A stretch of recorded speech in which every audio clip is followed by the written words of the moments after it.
Folks, Black Star Network is here.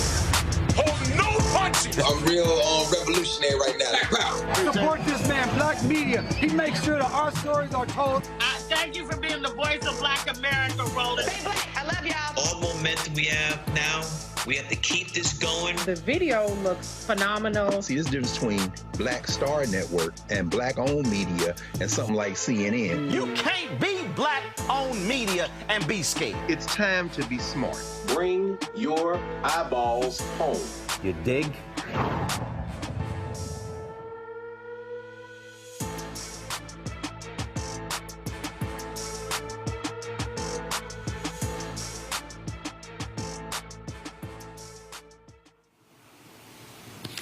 Today is Thursday, October 24, 2024. Coming up on Roland Martin Unfiltered, streaming live on the Black Star Network. We are here in Jacksonville, Florida, on the campus of Edward Waters University. We'll be talking about what is happening here with this HBCU, and also, of course, politics is still a topic of mind. 12 days until the election. Vice President Kamala Harris holding a massive rally in Atlanta as we speak with former President Barack Obama, Tyler Perry, Spike Lee, and others. So we'll be going live to that, and also talking about this election and its impact on HBCUs, what has happened in the last 4 years of the Biden-Harris administration, and what's going to be happening moving forward. So lots to break down. It is time to bring the funk on Roland Martin Unfiltered on the Black Star Network. Let's go. He's got it. Whatever the biz, he's on it. Whatever it is, he's got the scoop, the fact, the find. And when it breaks, he's right on time, and it's rolling. Best believe he's knowing. Putting it down from sports to news to politics. With entertainment just for kicks, he's rolling. It's on go, roll, y'all. It's Roland Martin, yeah. Rolling with Roland now. He's funky, he's fresh, he's real, the best, you know he's Roland Martin.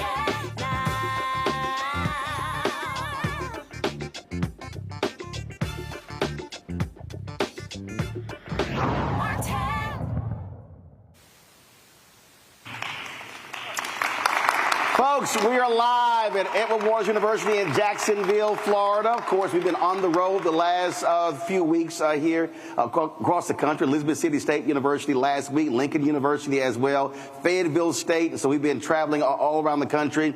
So let's get this thing kicked off with the Edward Waters Band. Let's go!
marching band. Folks, that was the Triple Threat Marching Band here at Edward Waters University. And so glad to kick things off that way. And so glad to be here on the campus. And so lots, of course, we want to talk about, but we can't, of course, avoid the reality of politics. 12 days until the presidential election, but also huge races all across the country. U.S. Senate races, congressional races, local races as well. Joining us right now is the new mayor of Jacksonville, Donna Deegan. You've not been in office long, right? About a year and a few months. Oh, yeah. So, yeah, you real brand new. Some days it feels like much longer. I understand. So first and foremost, this used to be a battleground state. It's gone increasingly red. You got a new party chair, Nikki Fried. I've had her on the show numerous times. Are you seeing excitement in this state, in this city, with this presidential election? Give us a sense of the landscape. Well, absolutely. I think you've seen the number, not only the number of contributions that have come out of this state, but also just the number of volunteers who have signed up to help work. And I think people are very, very excited. I can tell you, Vice President Harris has been here a couple times before she received the nomination this past year. And literally, we couldn't find a room big enough to put her in. We had to find an overflow. I mean, people were very excited about her before she was ever the candidate. So I think there's a lot of excitement, especially here in Jacksonville. But it takes a lot to rebuild a party. In the last few elections, it's been real rough for Democrats in this state, and you don't rebuild it in 1 year or two. And so what do you think it takes to make Florida, again, a competitive state nationally? Well, look, I'm not one of those people that gives up hope on Florida. I think that we are a competitive state. I think there are a lot of people that say that Florida is not in play, and perhaps it is or isn't. But I'll say that I think it is more in play than it has been. I think especially here in Jacksonville, I think we are a purple city. And people here, when I was elected, really responded to a message of, and I'm a Democrat, responded to a message of let's stop the vitriol and the ugliness and change our politics. My entire campaign was based on unity. And I think what you've seen around the state of Florida, the Democrats who have won these individual House races have been Democrats who have run on that message of this chaotic, crazy, ugly politics that we are perpetrating on our people has to stop. We've got to find a way to work together and get things done. And there have been a lot of successes for Democrats in those races. So I'm not one of those people who's writing off the state. I do think we have some work to do, but I think that's the way forward. I think people are fatigued with the chaos and the ugliness. You mentioned purple. My buddy Alvin Brown used to be mayor of the city well. Alvin's a friend. And just chat for a second again in terms of how do you see this way forward, because you're right, our politics, it is shifting, it is changing in terms of a lot of places that used to be hardcore red, changing, population shifts, people moving into various places, changing the demographics of the state. Yeah, but I also think that you're also seeing, if you look at my race and some of the other races where Democrats have won across the state, it's been with a coalition. It's not just with Democrats, it's with Republicans who want something different. That is a party that has changed dramatically, as you know. And I think that you have a lot of Republicans who are fatigued with that. And certainly in terms of the independents, we built a coalition of Democrats, Republicans, and independents. And I think that's what's going to happen if we're going to start shifting this state. I think independents are a big key. You've seen the biggest voter increase, registration increase in independents in our state. And that's largely young people who don't want to register with a party. Right. They are hewing more toward the Democratic side, which will be helpful for us. Speaking of that, talking about young folks, all across the country, college campuses play a crucial role in terms of turnout, especially HBCUs. Again, I was at Fayetteville State on Friday, Elizabeth City State University. We were at Lincoln. We see this on other campuses. There was a massive stroll to the polls at North Carolina Central, more than 1,000 students who voted on the first day of early voting. And so college campuses are playing a huge role, which also requires for politicians to have different conversations, because the reality is the people who vote the most are older voters, 65 plus, but you have to speak to that younger demo in a much different way than, frankly, folks have done in the last 20, 30 years. Well, that's one of the things that I tried to do very strongly during my campaign, have continued in terms of building my administration, bringing younger people in to energize them and to, frankly, build the queue for what comes after me. And I think that we have seen a much more energized, younger base of Democrats here than we have seen in a while. So I'm hopeful, but I'm always hopeful. When I travel around the country, one of the things I do when I visit HBCUs, I don't just look at the campus, I look at the surrounding of a campus. Yeah. And so as a mayor, what is your vision for development of the exterior of the campus here? Because universities serve as critical hubs, not only employment hubs, economic hubs. And so how is this city looking at development, whether it's housing, whether it's retail, around this university? Well, we are working on a number of different initiatives, but one of the things that I was just actually talking to President Faison about is we've just received a Build America grant to plan around transit-oriented development around the Prime Osborne train station, which is not far from here. And that will require a lot. How much is that grant? How much is the grant? Well, the grant is just for personnel to make the plans, and that's about $1.5 million. But that's big because that'll help us. And that's a result of the infrastructure bill that was passed? We have received hundreds of millions of dollars from that infrastructure bill, which has been huge for our community. But this is one of the things. And so the plan eventually is to make sure that we create more student housing, that we create more entertainment, that we can create a scenario where we can get a train station back downtown. But all of that requires a lot of different planning. Ultimately, we have another university coming in to build a campus close by. University of Florida is building a part of a campus here. And so what we're hoping to build at some point is a connection between all these universities in a graduate hub sort of situation. That's How really the goal. How far is that going to be from here? Oh, not far at all. It's all very close to here.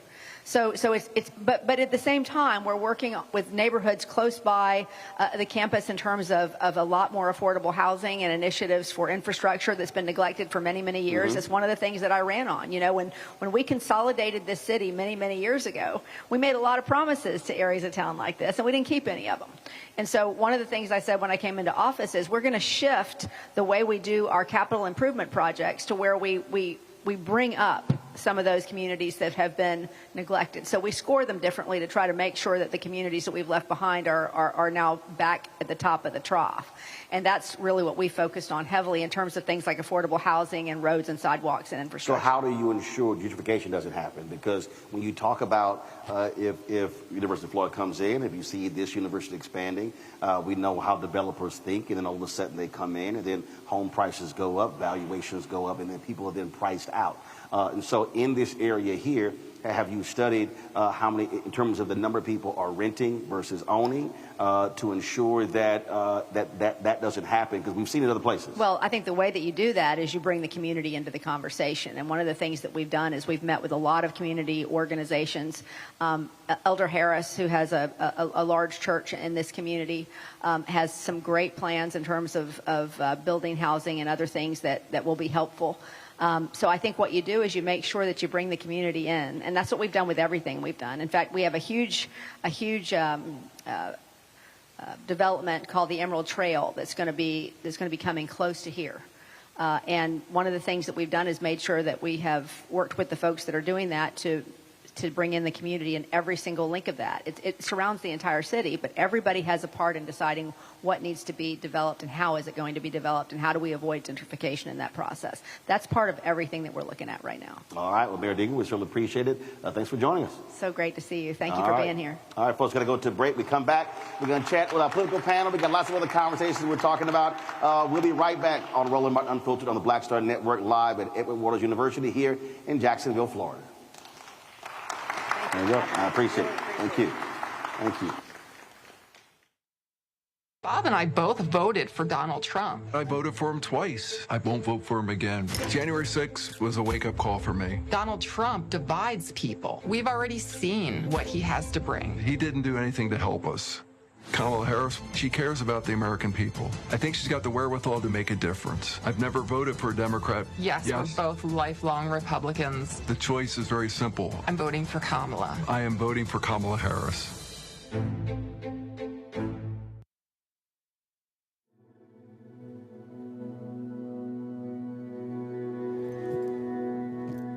Her blanket.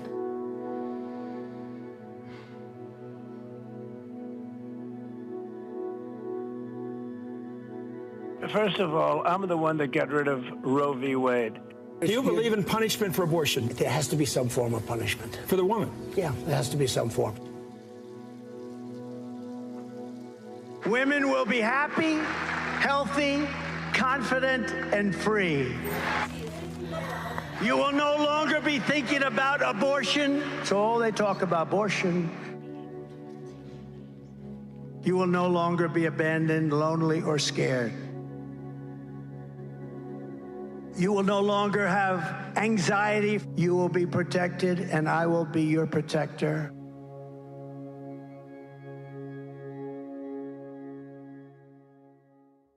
Disastrous, alarming, a plan that shreds American values. That's what independent news sources and conservatives are saying about a proposal from right-wing extremists called Project 2025. It would threaten hundreds of thousands of jobs created by the Clean Energy Plan, give massive tax breaks to big oil, and roll back protections that keep corporations from poisoning our water with toxic chemicals. Project 2025, a dream for them, a disaster for you. What's up, y'all? I'm Devon Franklin. It is always a pleasure to be in the house. You are watching Roland Martin Unfiltered. Stay right here.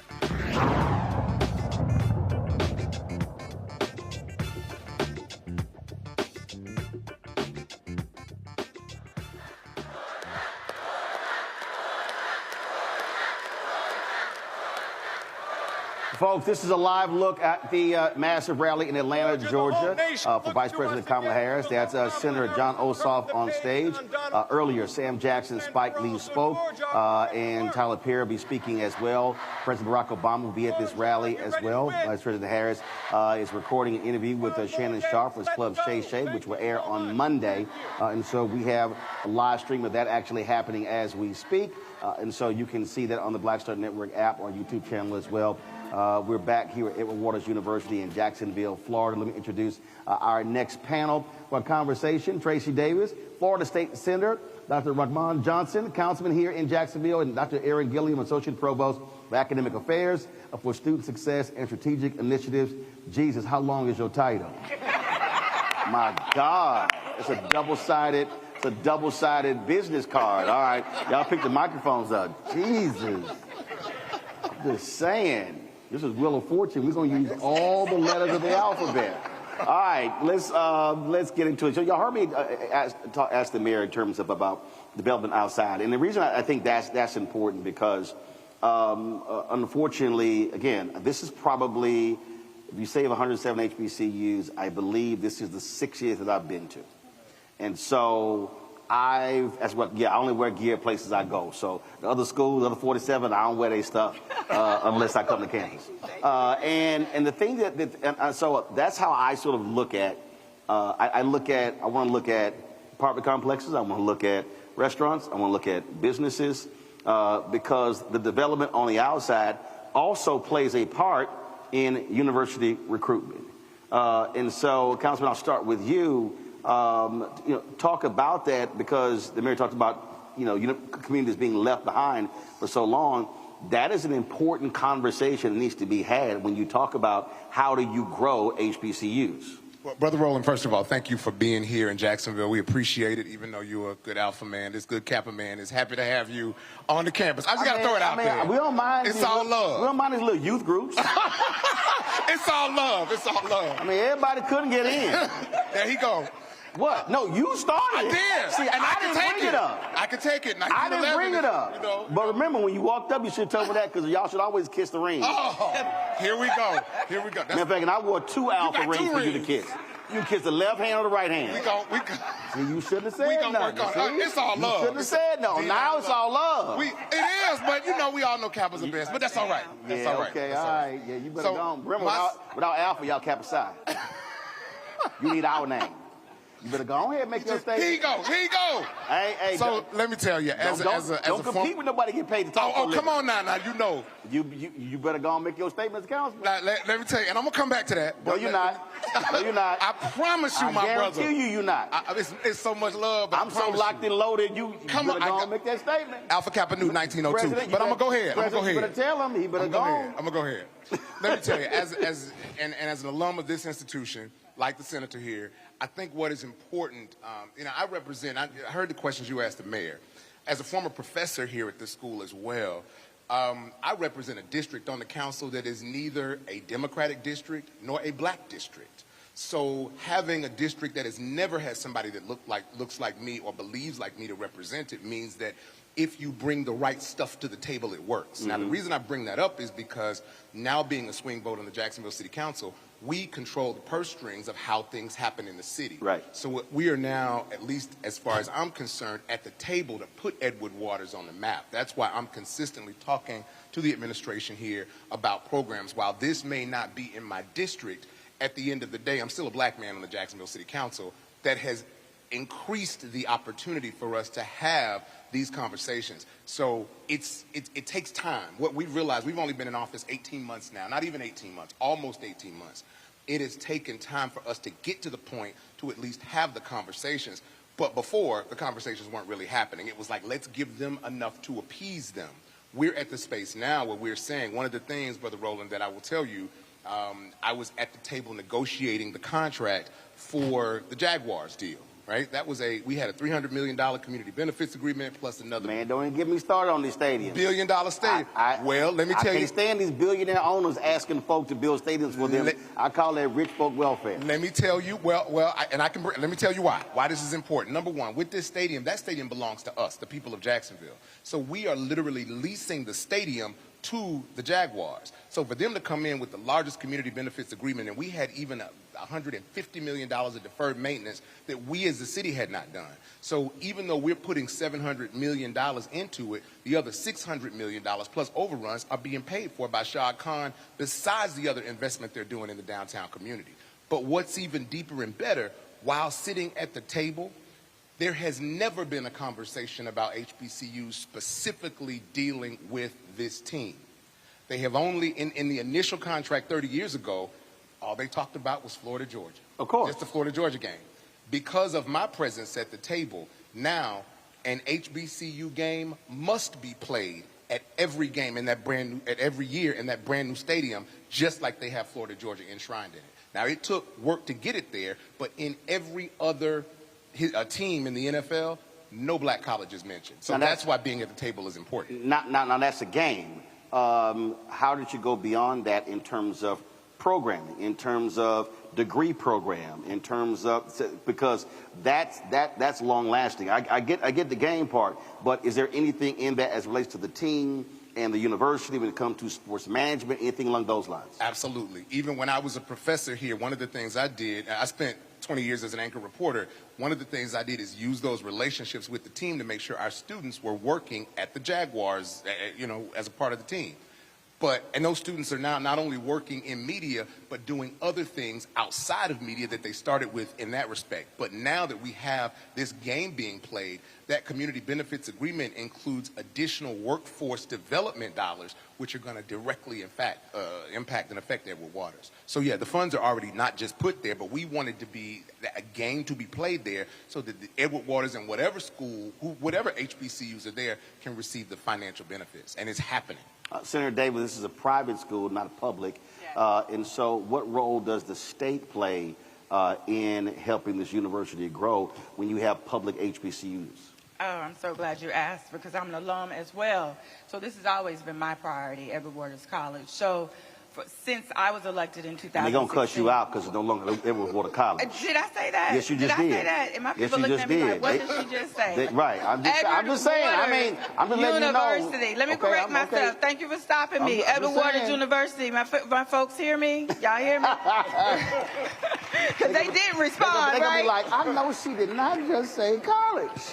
Well, that's like somebody at Hampton still saying institute. Stop. Stop. There is a little age difference between me and this young man, so I just say that right there. But when we're talking about the dollars and cents coming from the state, I have to say that has always been my priority, being an alum from this school. And so since I was elected in 2016, we have brought millions of dollars back, because that's my job, to bring the dollars back to Edward Waters University. And so in 2000... Millions in what way? Say that again? Millions in what way? Millions of dollars to this school for them to do what they need to do as far as programming, building of the community, what they're going to do around the community. Millions of dollars of what this school needs. there will be put in the hand of the president and his cabinet for them to determine what they need to do.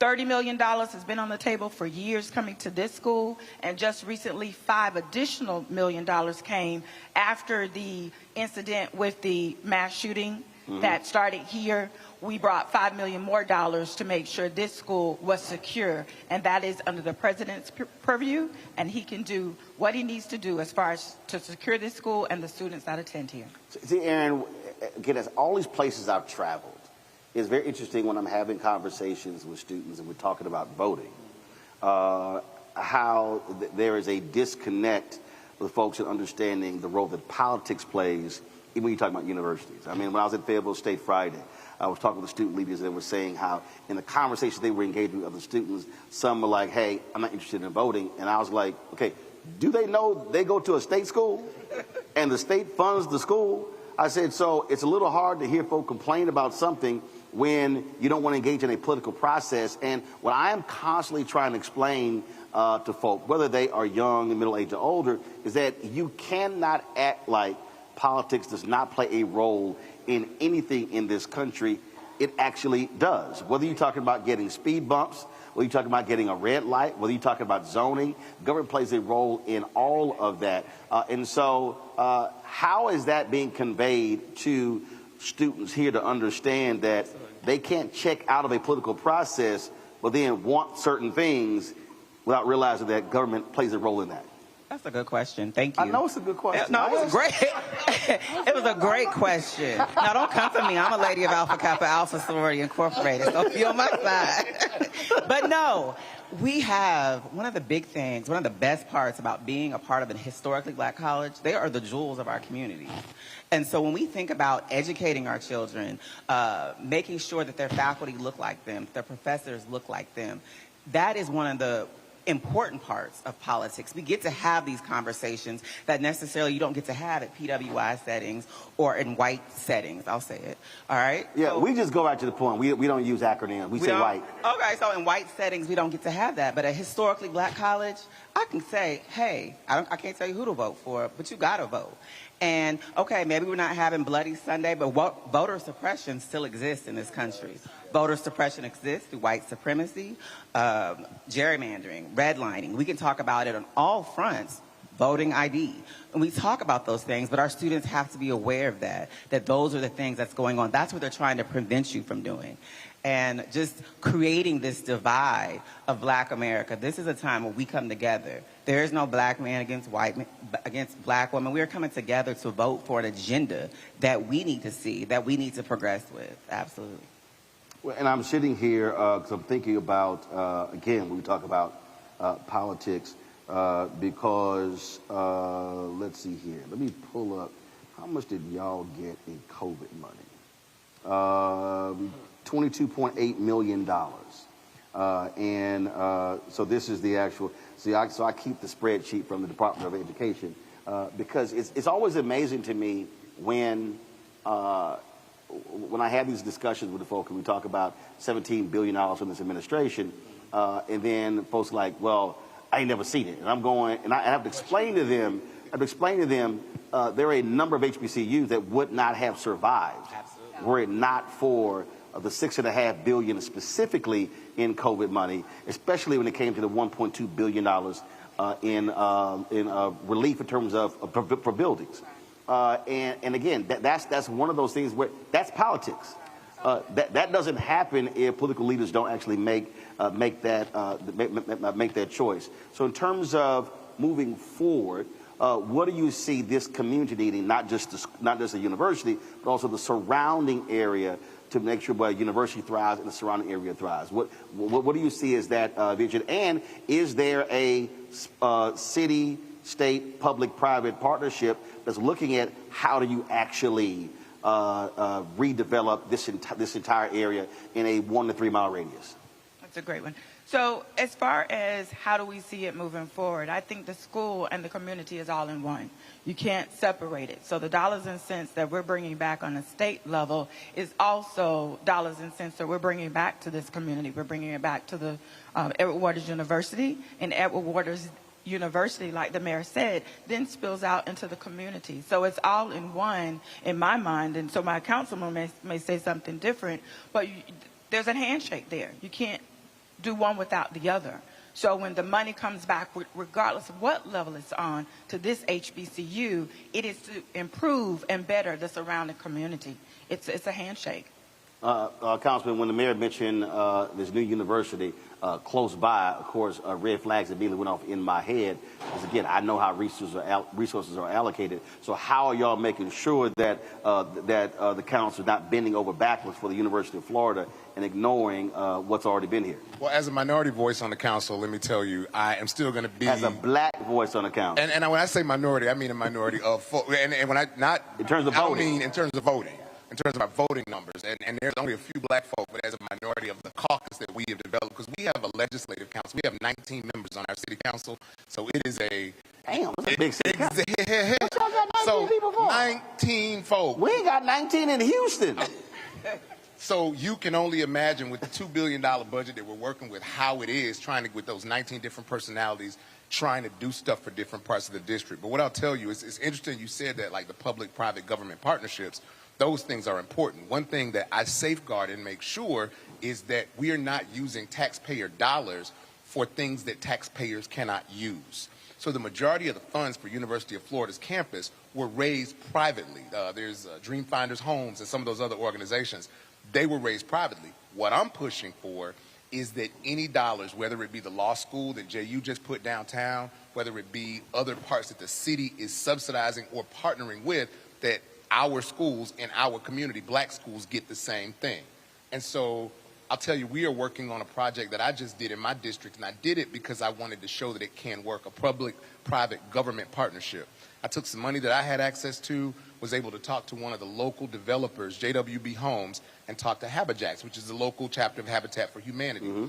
We are creating a subdivision in my district through this public-private government partnership where every home, 3-bedroom, 2-bath homes, new builds, $220,000. You won't find that anywhere in this state. The reason that I put that on the ground is so that we can have a paradigm for what to work with. What I'm believing, and there's one of the developers that I'm working closely with who is a black developer, is doing the same thing in an area called Durkeeville, not far from here. While it's not as big as the development in my community, we're able to put those things on the ground so that we can say, here is the paradigm. All we got to do is add water and stir. Tracy, last question for you. Are you seeing, from your students, are you seeing, first of all, in terms of attending here, are a majority from here, or are they from other parts of the state or out of the state?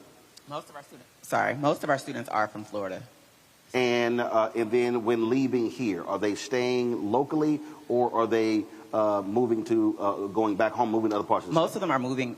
They're leaving the city. But, you know, the goal is for them to stay in the community. We want them to be proud of their community, build up their community. And one thing about working for President Faison and the provost is that we're not going to let people siphon our talent, our black voices, our black intellects from our communities and take them someplace else. So we're working really hard with our strategic partnerships to make sure that the talent stays in this area and that EW sold into you, so sow back into this community. All right. Well, we certainly appreciate all of y'all being on the panel, including the captain. All right. Yo. Yeah, a little okay sign. I will never let this down. All right, no, never you won't, let this down. because you started it, but I ended it. All right, y'all. Got to go to a break. When we come back, more conversation here from Edward Waters University. Man, y'all can play during the break. I'll toss it to y'all. Come on, wake up. Wake up. Don't forget to support the work that we do. Join our Bring the Funk fan club. So you're checking money order to P.O. Box 57196, Washington, D.C., 20037-0196. PayPal, R. Martin Unfiltered. Venmo is RM Unfiltered. Zelle, Roland at RolandSMartin.com. Roland at RolandMartinUnfiltered.com. And brothers, on Sunday, our Win with Black Men call in support of Vice President Kamala Harris. Former President Barack Obama will be on that call. And so we begin at 7 p.m. Eastern. QR code right there on the screen for you to register, or go to winwithblackmen.org. Band, take us to break.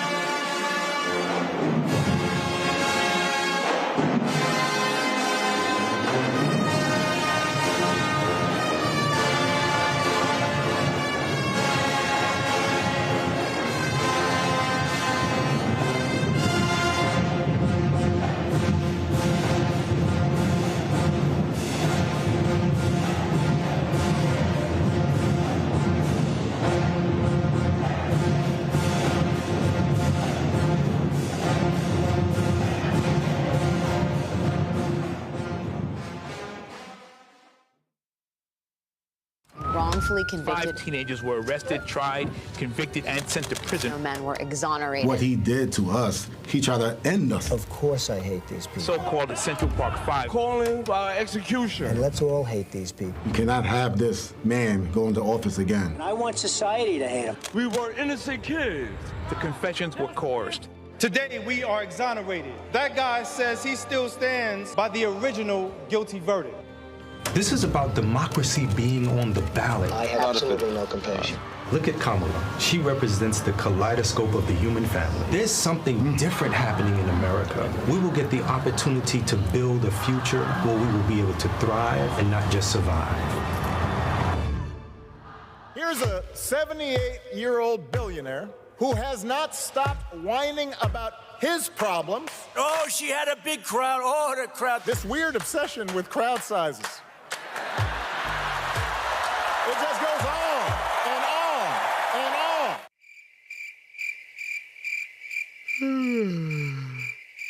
America's ready for a new chapter. We are ready for a President Kamala Harris. I'm Kamala Harris, and I approve this message. Disastrous. That's what independent news sources and conservatives are saying about Project 2025. It would threaten hundreds of thousands of jobs, give massive tax breaks to big oil, and roll back protections. A dream for them, a disaster for you. I get it. The cost of rent, groceries, and utilities is too high. So here's what we're going to do about it. We will lower housing costs by building more homes and crack down on landlords who are charging too much. We will lower your food and grocery bills by going after price gougers who are keeping the cost of everyday goods too high. I'm Kamala Harris, and I approve this message because you work hard for your paycheck. You should get to keep more of it. As president, I'll make that my top priority. Hey, what's up? It's Sammy Roman. Hey, it's John Murray, the executive producer of the new Sherry Shepherd Talk Show. It's me, Sherry Shepherd, and you know what you're watching, Roland Martin Unfiltered.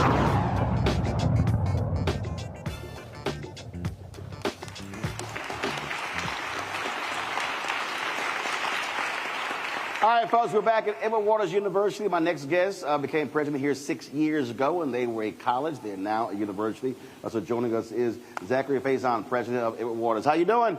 Doing wonderful. Welcome. Glad to have you here. Glad to be here. Let's talk about, you had to deal with, like a lot of presidents, deficits coming in. Walk us through dealing with that. And making sure you have full buy-in, not only from board, but also from student, faculty, and staff to understand the proper way for the university to move forward, to grow. Yeah, well, like you mentioned, I mean, that's not a unique problem. And so we had to really get our students, our faculty, our staff, our board, and this community all moving in the right direction. And so we were very fortunate to be able to do that. You mentioned deficits. We had run some deficits for almost a decade. And so we knew as a small private that the key to really turning around those fortunes most quickly is an increasing enrollment. And so we made some really strategic and very deliberate efforts to grow our enrollment. So what was the enrollment when you arrived? The prior 5 years have been an average of about 880 students. Gotcha. And so we're at almost 1,200 students. We're the fastest growing HBCU in this state, fastest growing college university in this city. Now, what is your capacity? So I'm glad you asked that. We are at capacity. And so one of the things that you were talking about earlier was really resonating with me in terms of public-private partnerships, in terms of growing this institution and how that could impact this Newtown community. This past year, Roland, I turned away almost 200 students. Why? Because I don't have housing. I don't have enough space.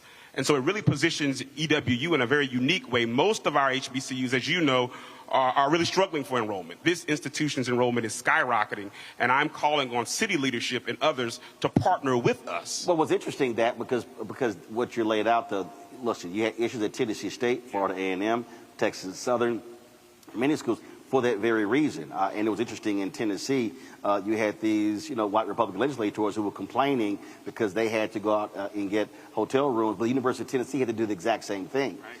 And so that's actually a good problem. And so in terms of your 5-year plan, what is that in terms of, are you looking at additional dormer space? Are you looking at, developing apartments around the area? Because if you turn away 200 folks, that's a huge number. That's right. Well, we're on the precipice right now of closing out our current 5-year plan, and we grew faster than what we expected to grow. And so right now we're having conversations. As a matter of fact, my CFO is in the audience now. We're looking at submitting an application to the HBCU Capital Financing Program. That's an option. We're working with our board in terms of how we can garner more resources, all right, because we need new residential facilities on our campus. I mean, desperately. So it's something that is, as we look at the next 5 to 10 years, we see ourselves being able to grow to anywhere from 1,500 to 1,800 students, but we know we're going to need the capacity to be able to do that. And so, do you have availability or capacity surrounding the university in terms of complexes, anything like that? So we actually have land that we've identified already that's on our campus to prospectively bring about a 300 to 500 bed facility. We've kind of priced it out. It's about $40 or $50 million. But the great thing is this. You talked about deficits. For the past 5 years consecutively, Roland, we've had multi-million-dollar operating surpluses. So now when we go to look at some creative financing and that kind of thing, we can be an attractive option for financiers that are looking at an institution that's growing and thriving. And that land is on campus or off campus? It's on campus. It's actually on campus. So the land isn't an issue for us. It's having a partner that'll work with us in terms of getting the financing. We can show, hey, we can put the students in the beds. Right. And so now we're just now at the point now, after the past 5 years again, of really turning the financial fortunes of our institution around. We're now an attractive investment as an institution. Size. What's the size of the campus, acreage? So about 40 acres total. And then, of course, being in an urban environment, it's disparate. We have some properties that are not necessarily adjacent to the campus. So one of the things that we're working to do, my father, for example, is an A&T grad. He tells me all the time how when he was at A&T, the contiguous campus that you see now was not what it was when he was in school. So what we're doing now, we're utilizing some funds to begin to purchase properties that are adjacent to us so that we can create a more contiguous space for our campus. And then what that also does is, because I know there were some developers who were talking to other HBCUs about building housing capacity off campus where it's not necessarily, the onus is on them and not necessarily on the university, but it's alleviating the housing problems. Yeah, that's an option. I will tell you about 85% of my students are Pell eligible. And so the transportation is an issue, right? And so we're wanting to make sure that we can provide housing that's adjacent to the campus. We know, through the data and the research that a student, particularly as freshmen and sophomores, if they stay on campus and have that positive experience on campus, they're going to perform much better academically. So the off-campus housing is an option, but we really want to make sure that we wrap our arms real tightly around our students and keep them here on our physical campus. How did the resources from the Biden-Harris administration help this university get through COVID? So they were tremendous in the sense that, as you know, the majority of that funding went directly into supporting our students to stay in school. A lot of times folks look at HBCUs and they disparage, graduation rates, retention rates, but what they don't tell you is that our students are not dropping out, they're stopping out because of a lack of finances, right? And so many of those dollars were very critical in helping our students stay in school, complete their programs of study. We were also able to make some physical infrastructural improvements to our campus. Was that dollars going directly to students? Directly to students. Because, see, that's the thing that, I've gotten to a whole lot of arguments with a bunch of people who don't know what the hell they're talking about. And I've explained to them that a number of institutions literally gave payments directly to students. So students, how many of my students that were here, y'all remember? We got the upperclassmen. Who got a check? Y'all remember when we were cutting the checks directly to you all? Okay, Chris got me, right. And that is actually, to me, that's a story that's not been told. Right. So when we talk about that $17 billion, that's not just for buildings. That was literally during that period. And I know Meharry did that. Some other schools did the exact same thing. Yeah, we did that as well. And I'll tell you one of the things, again, that was unique about Edward Waters is throughout the pandemic, our enrollment was skyrocketing, while most institutions really had to use those funds to stay above water. So we were able to really take those funds and do some things programmatically that really began to launch us. As you mentioned earlier, we moved from Edward Waters College to Edward Waters University in the height of the pandemic, right, in 2021. So again, we were able to utilize those dollars to help our students, then also do some things very strategically to grow our institution. So you talk about that growth. How much of that growth is physical on campus? How much is online? When I was chatting with Van Newkirk Sr. when he was at Fisk, he talked about the growth they were having at Fisk online, and he was trying to explain to his board of trustees who were not listening, but they kept talking about trying to build more space on the campus. He said, no, we can take advantage of people who want to be fifth students, but who economically can't necessarily leave their cities and come here. Yeah. He said our growth can actually come from an online presence. Well, the majority of our growth really was a byproduct of the traditional student model in terms of those students actually coming to our campus. But I was having a conversation the other day with my vice president for enrollment management, and in the interim, given that we don't have the space, our growth now is going to take the form of online. We've moved actually all of our degree programs are now available online.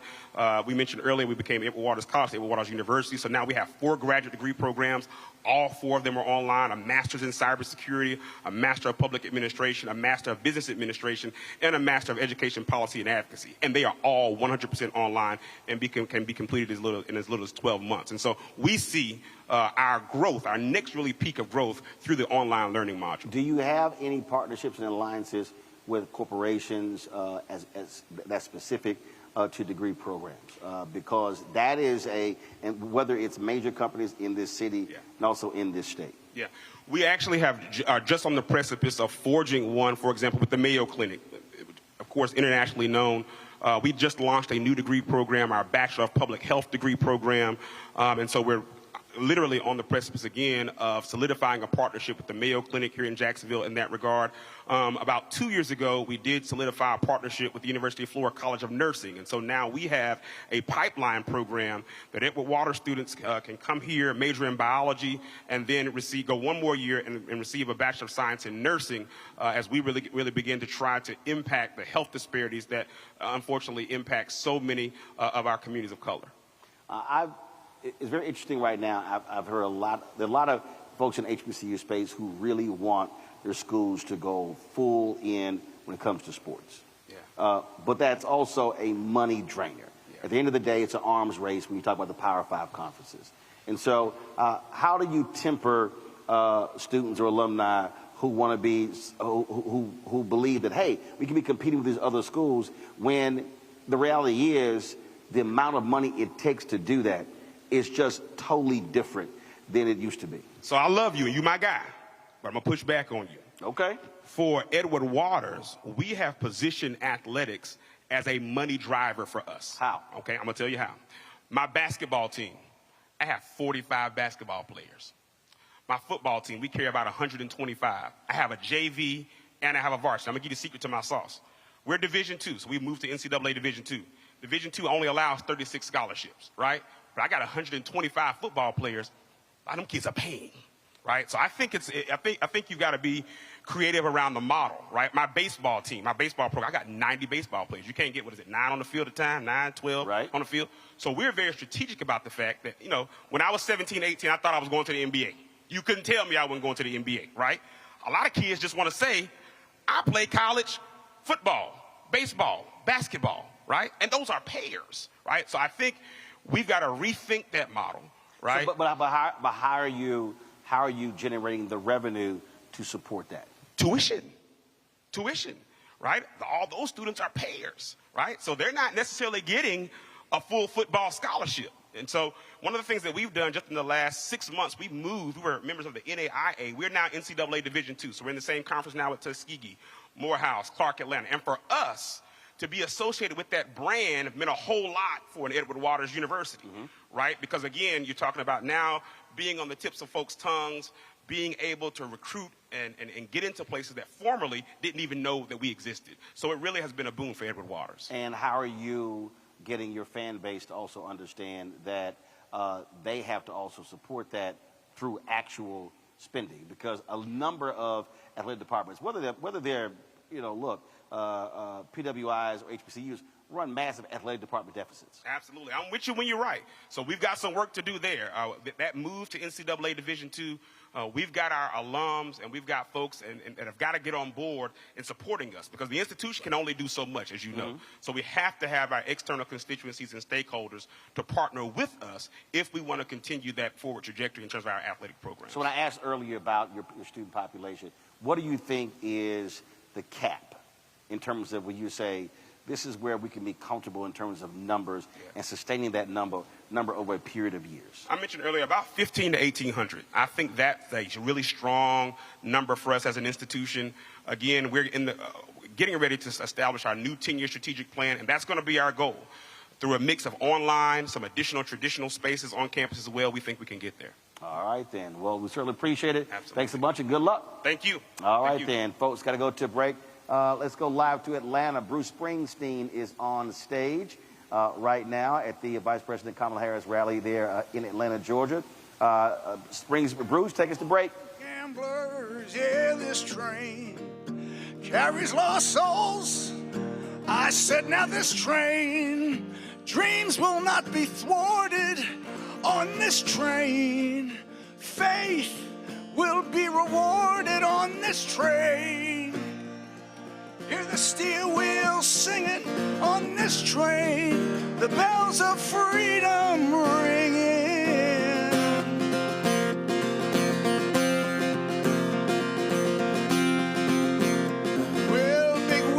Roll through fields where sunlight streams. Oh, meet me.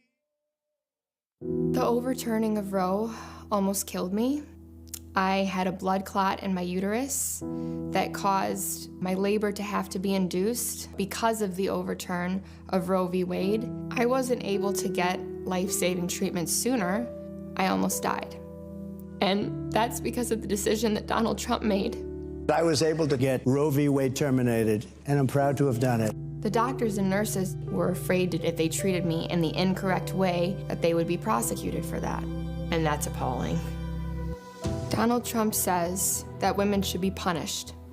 Do you believe in punishment for abortion? There has to be some form of punishment. For the woman? Yeah. I believe that women should have reproductive freedom to make the choices about their own bodies. 4 more years of Donald Trump means that women's rights will continue to be taken away one by one by one by one. This has to stop because women are dying. I'm Kamala Harris, and I approve this message.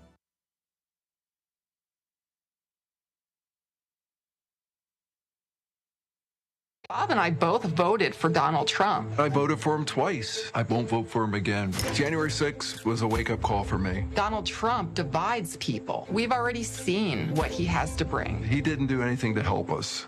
Kamala Harris, she cares about the American people. I think she's got the wherewithal to make a difference. I've never voted for a Democrat. Yes, we're both lifelong Republicans. The choice is very simple. I'm voting for Kamala. I am voting for Kamala Harris.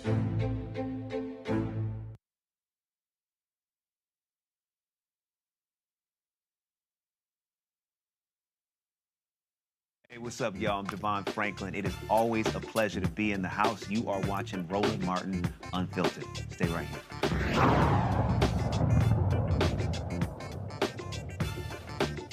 The advantages of pursuing a PhD. Miss Edward Waters University, EWU is my HBCU. Greetings, I am Brianna Pendergrass, a second-year cell and molecular biology and biochemistry PhD student at Brown University and a proud alum of Edward Waters University. And currently, I'm in my lab, the Dawson Lab at Brown, where we do ovarian cancer research and study chemo-resistant cell populations. It is a very empowering feeling, knowing that the field is very underrepresented in Black women, and then knowing that you can be a part of the change in order to advance the amount of women that are in this field. And then I would say, as a token or for a future generation of Black women in STEM, I would say let that same empowerment motivate you. It can be very easy to deter you away from the field just because you know there aren't a lot of people that look like you. So instead, let it be a very motivating factor. Of course, I see myself giving back to my alma mater. I'm already doing so now. Recently, I was a part of a class lecture in a course that I took while at Edward Waters, where I wanted to basically talk about the advantages of pursuing a PhD and also give some tips on how you can go about finding the right program for you and how to go about filling out the applications for grad school. The Retool program was definitely the one that ignited my passion for cancer research.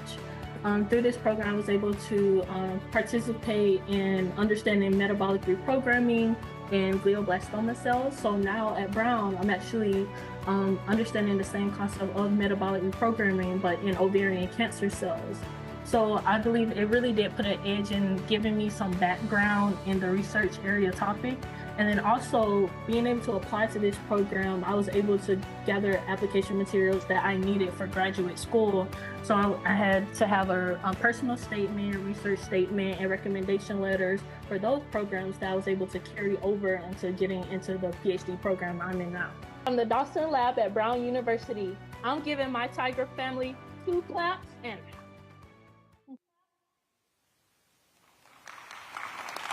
All right, folks, welcome back to Edward Waters University here in Jacksonville. Joining me right now is Jordan Weeks, Miss EWU, Christopher Wright, who is Mr. EWU, also senior. Nyla Blair, president of Alpha Kappa Alpha Sorority Incorporated, and Robert Thomas, also a recent graduate. How we doing? Good, how are you? All good. So first of all, let's start this way. Lots of discussion on many of these campuses regarding this election that's going on. So give me a sense of the conversations that y'all have been having on campus. Are folks interested? Are they motivated? What are they talking about? Anybody can start. Well, over the summer, my main initiative was getting students registered to vote for the upcoming election. With getting them registered, I was able to have personal conversations with them as to see how did they feel about the upcoming election. And the number one thing that I've seen that we had to target was trying to figure out how to tell them that our generation fits into the conversation of voting. When I was telling them about registration and voting and everything like that, they were trying to understand how do they fit in the conversation. Does their vote actually matter? So we had to sit there and have conversation, historical context to show our generation, yes, your vote does matter, that it has always mattered, that reason why we get so much pushback is because it matters. Well, the thing that, I mean, again, I've had that conversation as well, and what I often tell people is, you complain about a lot of stuff, you a part of this thing. Yeah. So it's a little hard. So when people hit me with, I don't know if my vote matters, I'm like, what are you talking about?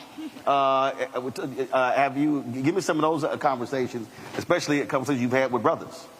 So one of the main initiatives that we have been pushing across this campus is mainly voters education. We recently just had an event where we were talking about voters education, talking about voters apathy, and just telling the students that our right to vote has only been over 60, 70 years, and the fact that we're in college, our vote is the one that matters sometimes the most, because we're going to be the leaders of tomorrow, and these impacts and these decisions that are being made in offices are going to directly impact us, right, especially at HBCUs as well.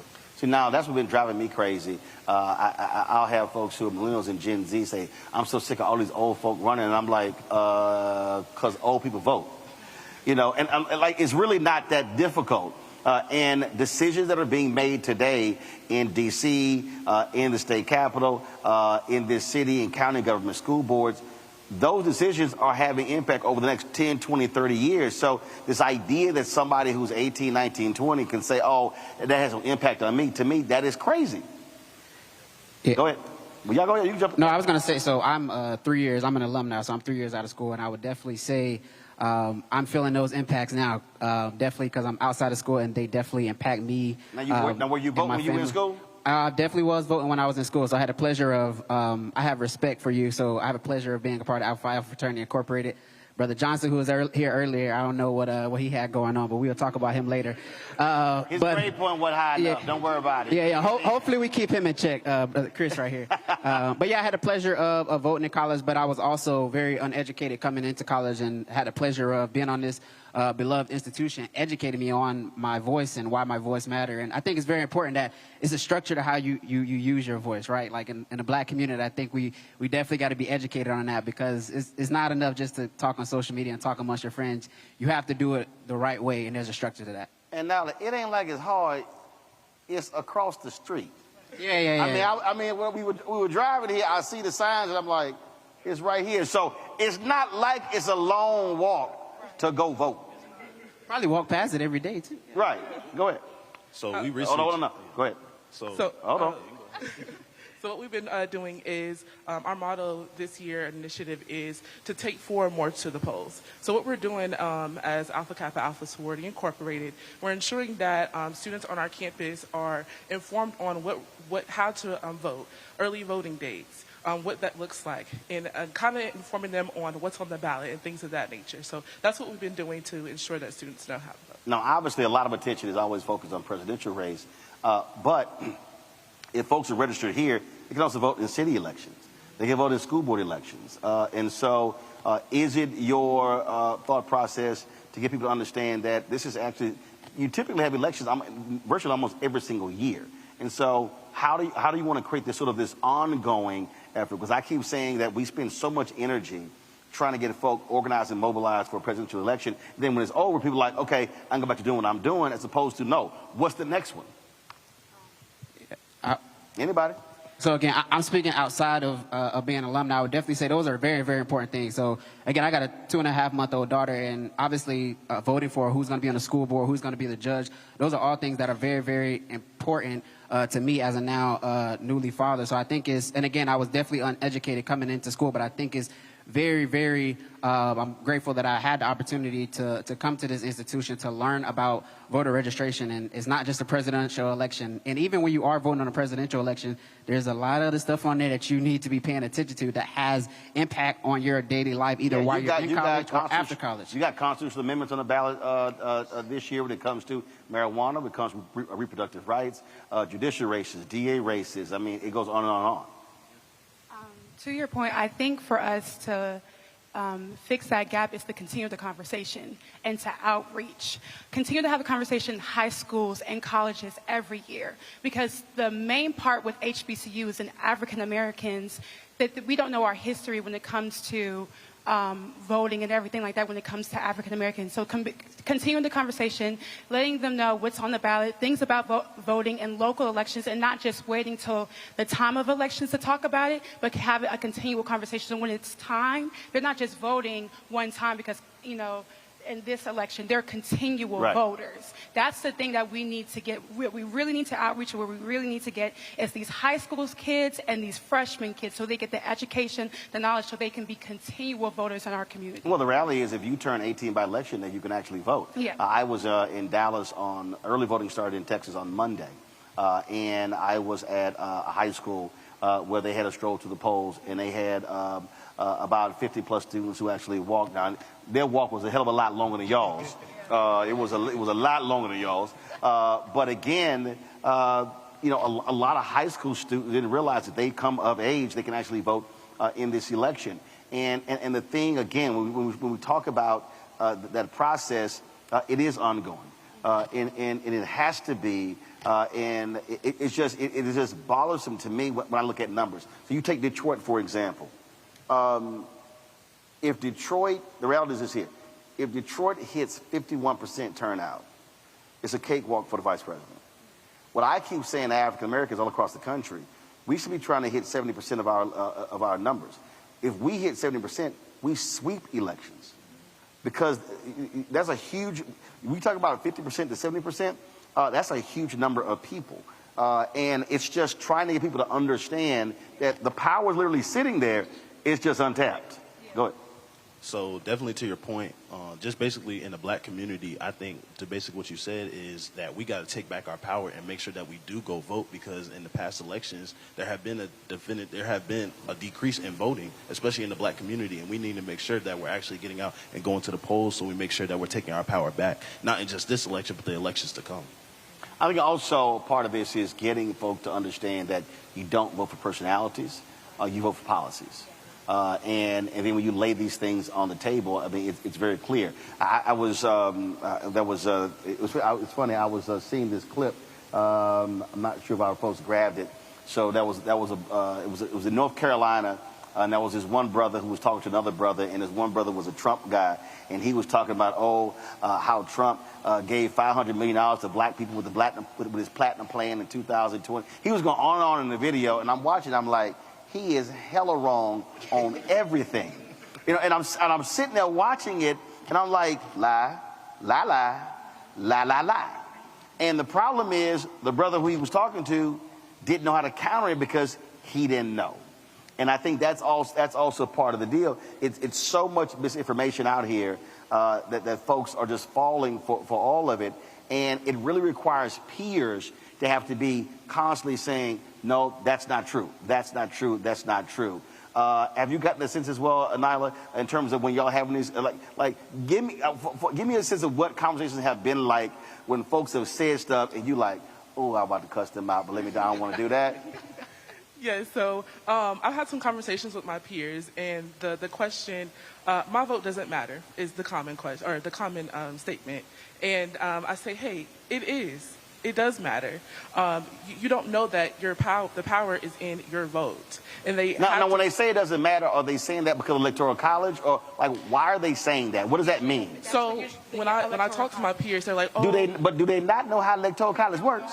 I don't think they don't. The lack of knowledge in that area, it makes them think, oh, my contribution, it doesn't matter at all. So they don't realize that whoever gets the most votes in this state gets Electoral College votes of this state, so your vote kind of does.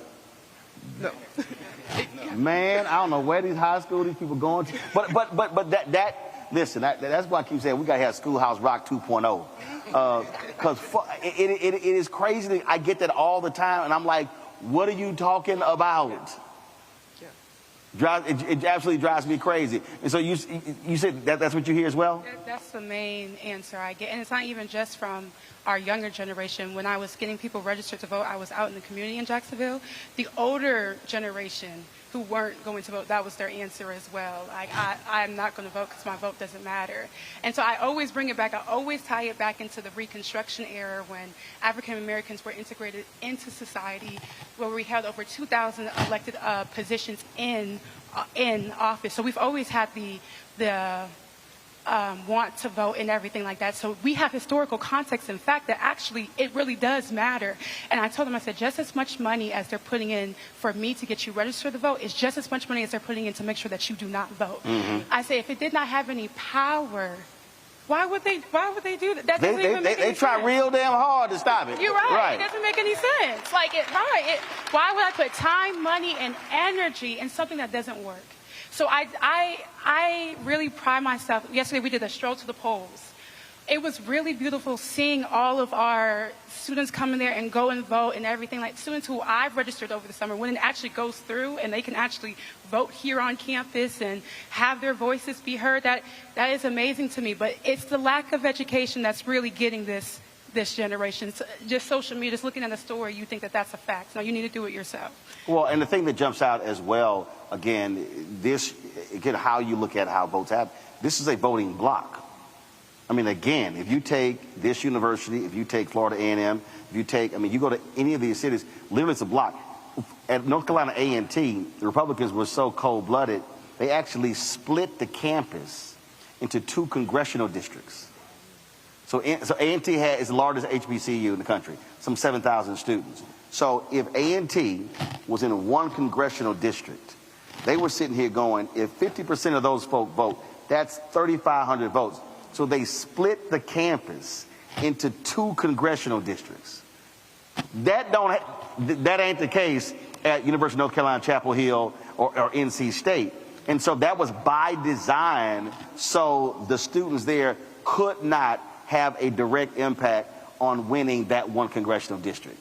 That's the kind of games that are being played that folk don't quite understand, which also says that they're scared of that power. But to your point, if we don't actually use it, then it goes to waste. In terms of the issues, what are folks saying? What matters to you? What are your peers saying? The issues that they want to be addressed by elected officials on the national level. What are you hearing?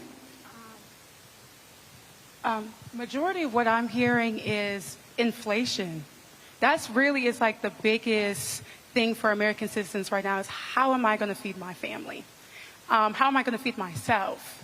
I don't think, I'm going to be honest with you, Americans are not really in the political world. They're not really looking too deep into, yes, they're looking at abortion rights and everything like that, but not really looking too deep. Yeah, most of our folks, they're not this deep. They're not looking that deep. They ain't as deep as mustard on a hot dog. Right. They ain't that deep. But they're looking at how we feed our, so I think when they're looking at both candidates, I think that why they're kind of like overshadowing things that they're seeing, is they're trying to figure out economically which president will actually put me in the ability to where I can live for the next 4 years. But do they understand that a president actually doesn't drive inflation? And another piece, that coming out of COVID, the United States has actually lowered inflation better than any other major country in the world.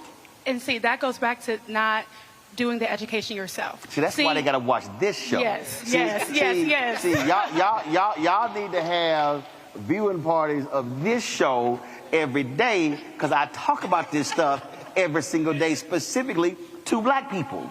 And so that's what they got to do. Any other issues? What are you hearing? Yeah, I would just expound on that. I mean, I think that's really the biggest thing, inflation. And obviously there's a big housing insecurity issue going on where, again, like young workers who are just graduating college, is very challenging for us to take care of our family. It's not just about groceries, it's also finding a place to live and kind of hang our heads. So I would say that's definitely most of the things that we're talking about. And again, are they aware what that's all about? I don't think so. I don't think they're totally educated on So let what me help that is y'all out. about. Okay, this is just real basic. This is just very basic. Okay, so we gonna keep, as my man late Joe Madison said, you got to put it where the ghost can get it. Okay, we had a housing crisis in a recession in 2008. Obama gets elected, comes in 2009.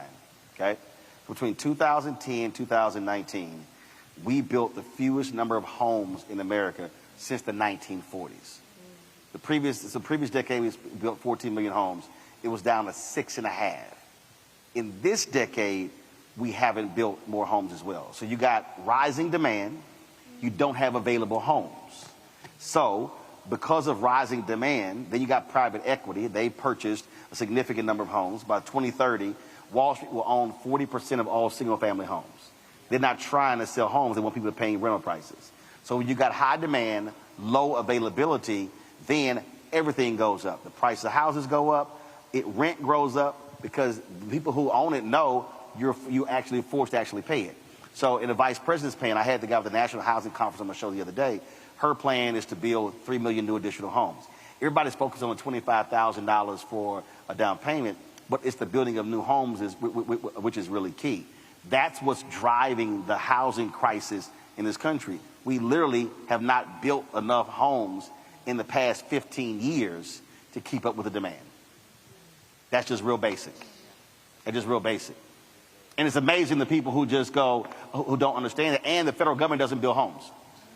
They don't build homes because homes are actually built in local communities. That's local zoning. So if cities, that's why Marsha Fudge, when she was Secretary of HUD, she was traveling to cities saying, y'all have to actually make changes locally when it comes to building homes. And last point, after that home foreclosure crisis in 2009, we actually have fewer home builders today than we did a decade ago. So all of that is what has contributed to this housing crisis in the country. And then folks are trying to blame somebody, but they don't understand that housing crisis a decade ago in 2008, that's actually, we're still feeling the effects of that 16 years later. Just to help y'all out there. We need it. Anything else? Any other issues you're hearing that on the minds of your peers? So we got inflation, housing. Anything else? Of course, abortion rights. Yes, of course, abortion rights. Yes. Just with young adult being parents and things like that, just the women in the community, they just want to know that their body is their right. So I know that's been a main thing amongst our campus and just across the world, just from our generation. Just to elaborate on what he said, that is one of the main issues amongst my peers as well. Just touching on the Amendment 4 saying that women will or will not have control of their bodies, and it's unfortunate that we even have to have this conversation. There's no other issue when we say, hey, when you go to the doctor or anything like that, like, you know, someone is dictating like what, you know, things like. Okay. No, I'm listening. I'm shaking my head like that. I'm like, I got you. I'm not cutting you off. Go ahead. Okay. You finish your thought. But just to elaborate on the abortion laws, and that's usually what my peers have been saying. So, yeah. Okay. All right, then. Well, look, I appreciate all of y'all being on the panel. Thank you for the conversation. We're going to have a conversation next with board members here, but first, we're going to go live to Atlanta. Tyler Perry is now at the microphone at the rally in Georgia. We'll be right back at Edward Waters University in Jacksonville. Let's go to Atlanta. Taking a full-page ad out on young black men in the New York Times. I found out about the birther lie. We all heard it, saying that Barack Obama was not born in this country. There are undertones there and there are echoes there that we all had to pay attention to. So I watched him when he won the presidency. I watched him say that there were good people on both sides when neo-Nazis were screaming, "Jews will not replace us." I watched him from the Central Park 5 to Project 2025. And what I realized is that in this Donald Trump America, there is no dream that looks like me. We want a president who believes that this American dream is for everyone. And that president is Kamala Harris.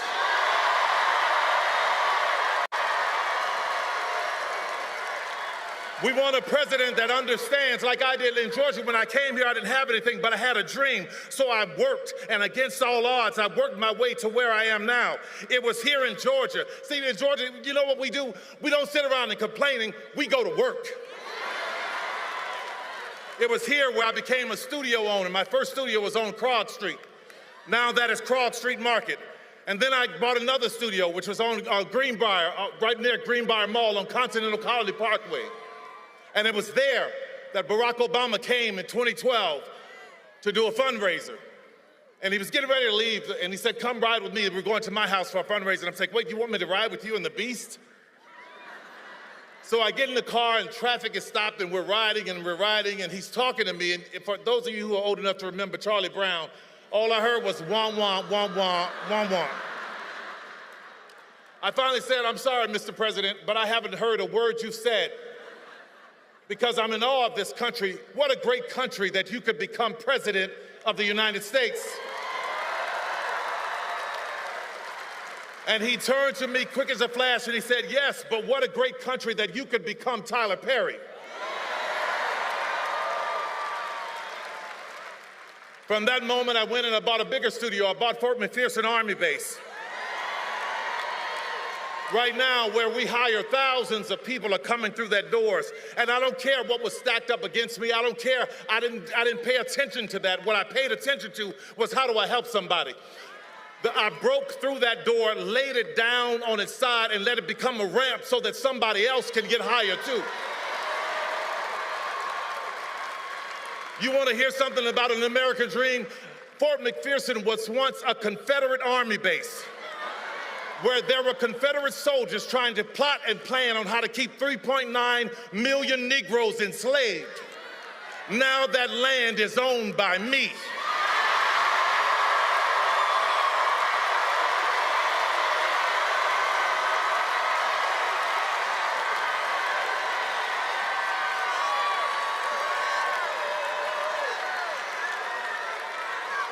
Let's talk about an American dream.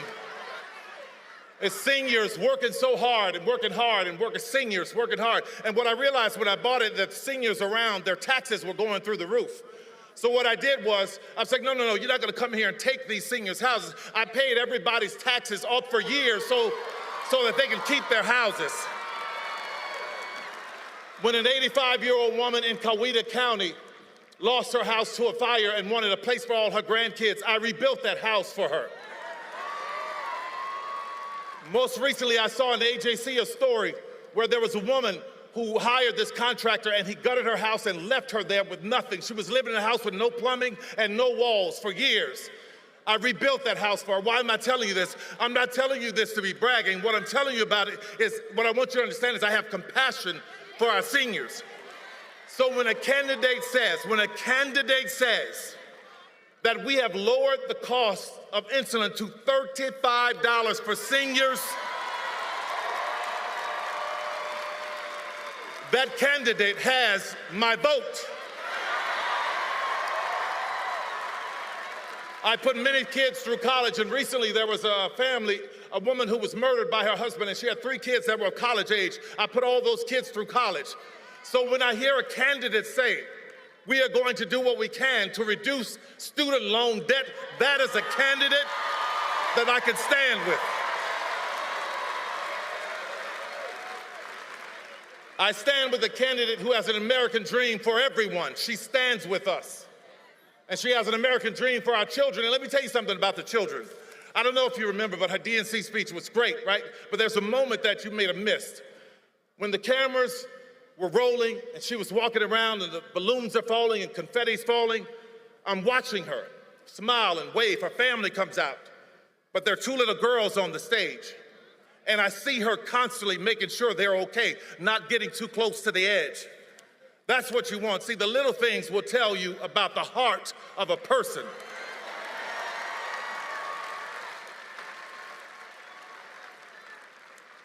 In that speech, she talked about how we have more in common than what separates us. So, Georgia, I want to put that to the test. I didn't have a father who gave me millions of dollars to start a business. Did you? Didn't think so. My mother didn't have some great legacy, but she taught me how to pray my way through a situation. It sounds like we have that in common. I'm the kind of American that believes in a secure border, but at the same time believes that if anyone is coming seeking legal asylum, our arms should be open to them. I'm the kind of American that believes that if you are running for office, you shouldn't sink and tank a bipartisan bill to help the border so that you could use it for your own glory.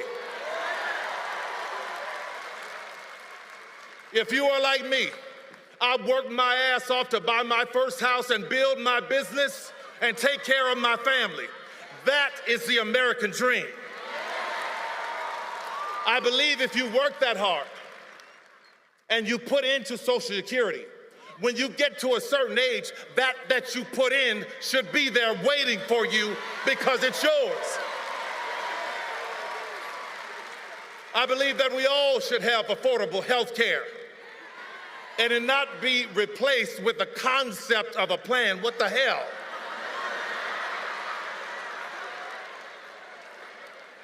I'm the kind of American that believes that no matter what your party, we ought to be able to sit down and have civil conversation so that we can work toward a solution, the same as I do with our governor, Brian Kemp. I'm the kind of man that believes, I'm the kind of man that believes that the government nor a man should be telling a woman what she can and cannot do with her body.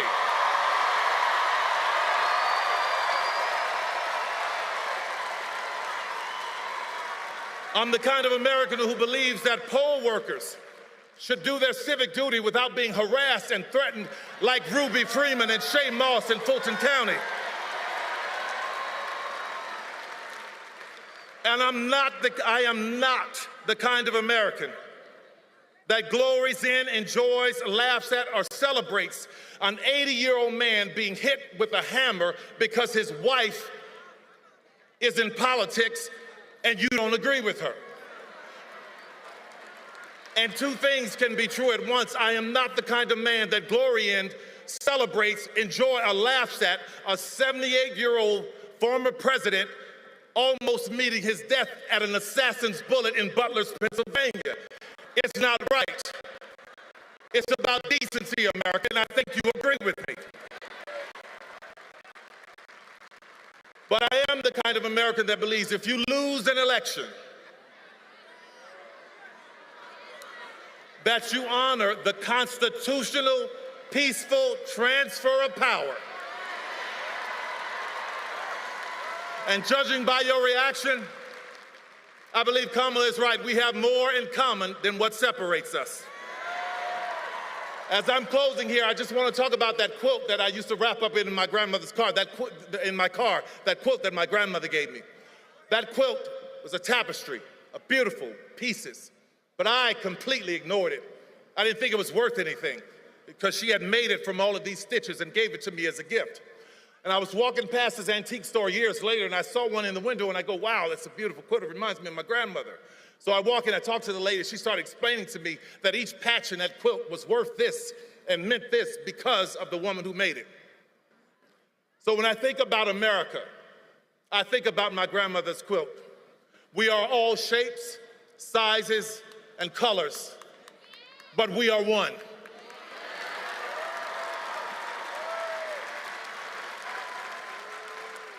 And it was so important for me to stand with a candidate who understands that we as America, we are a quilt. And I could never stand with a candidate who wants America to be a sheet.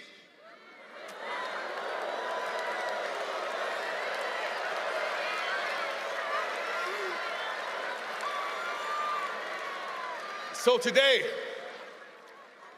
I voted for Kamala Harris.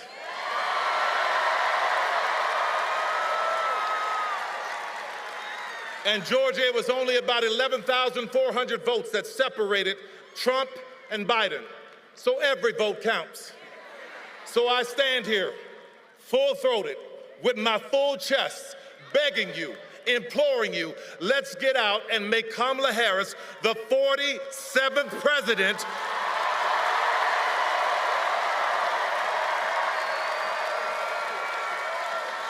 of the United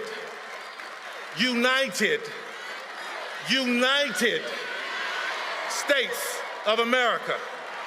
Thank you, everybody. God bless you. University, and I was also the valedictorian in the year 2022, and now I'm proudly pursuing my PhD at the University of Pennsylvania in immunology, and this has just been a very enriching experience so far, and I'm excited to continue.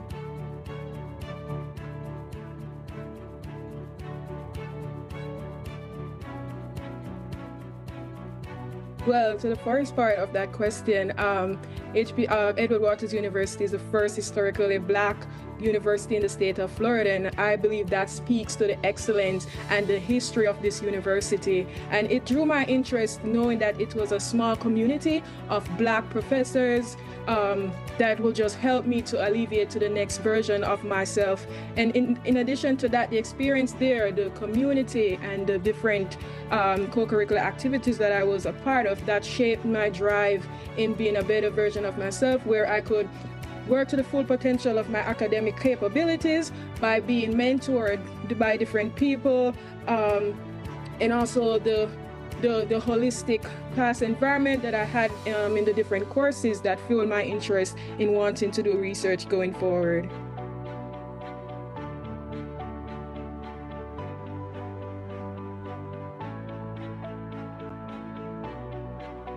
Yeah, so I'm very thankful. Like, my experience at Edward Waters University really shaped me for my journey towards pursuing my PhD at UPenn. And this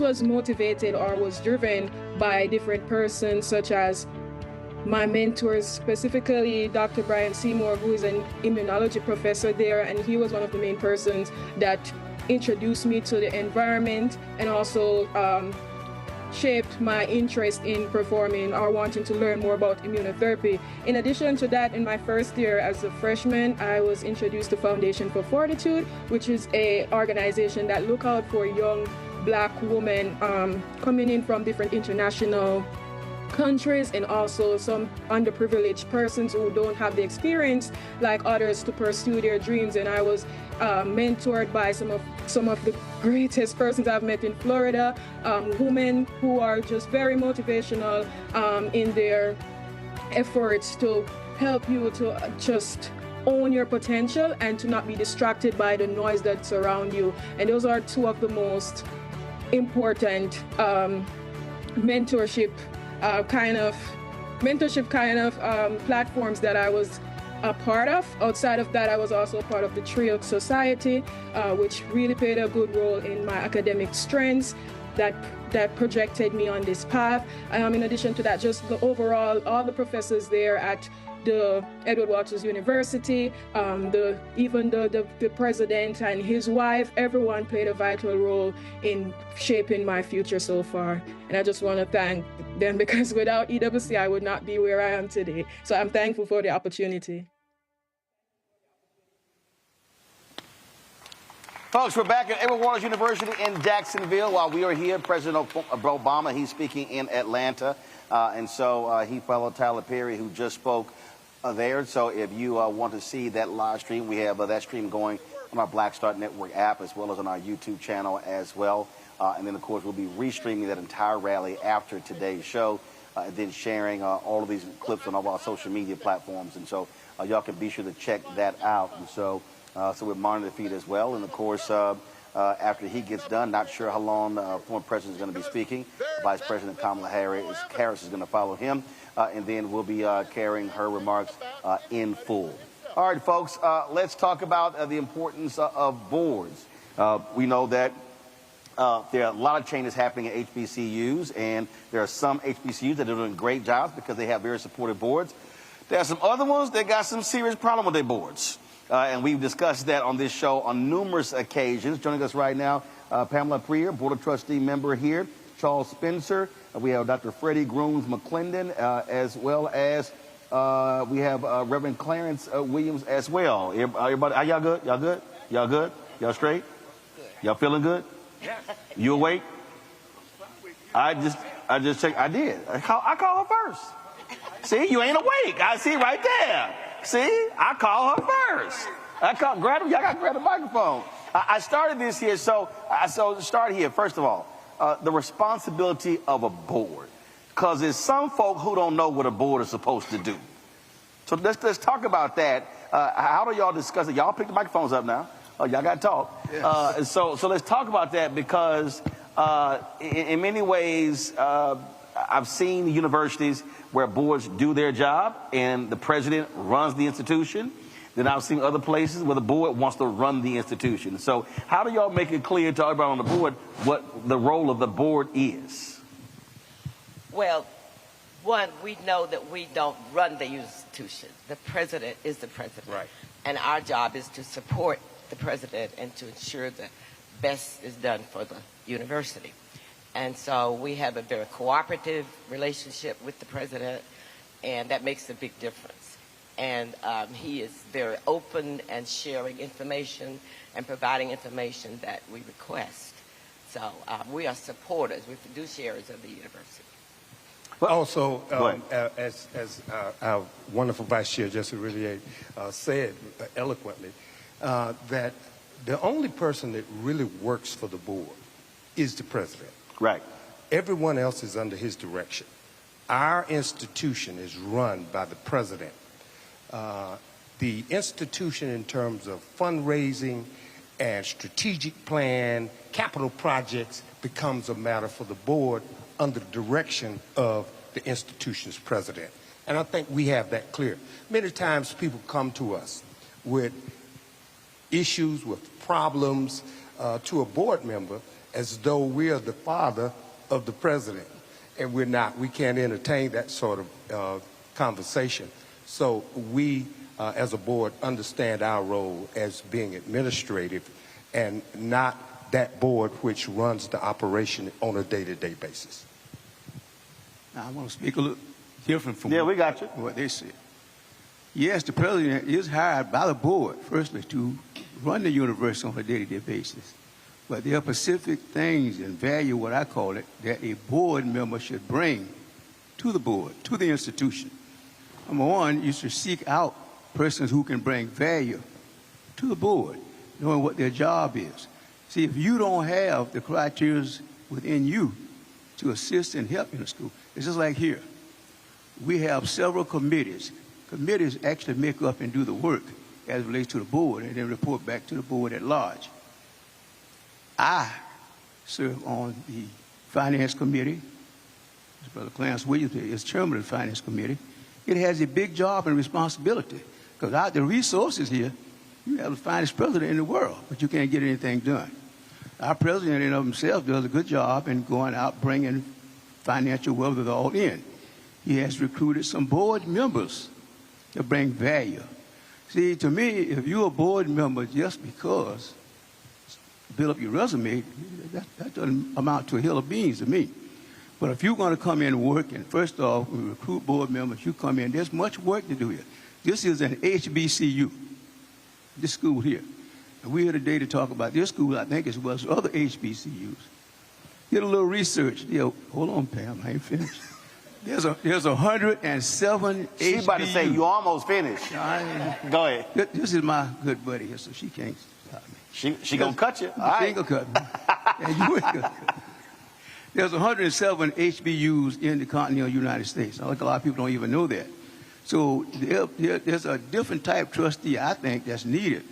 Because if you can't bring no financial value or assistance through yourself or the ability to be able to go out and get resources to bring to the institution, then you're not helping the institution. Right. We have corporate governance committee. I'm on, not corporate governance. We have the audit committee, which we had an excellent audit report from our auditors about 3 weeks ago, I think it was.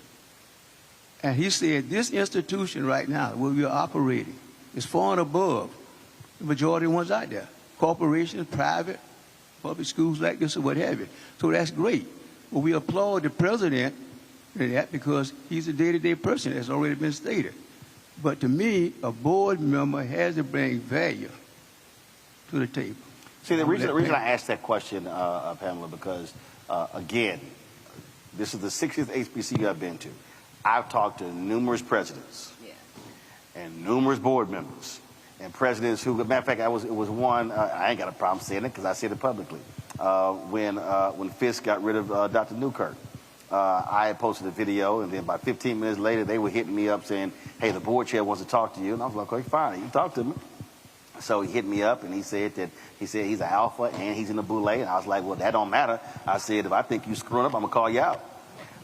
And he said to me, he said, well, you know, the videos like you did, he said, could really hurt our institutions, you know, for a long time. I was like, no, having 6 presidents in 22 years can hurt your institution.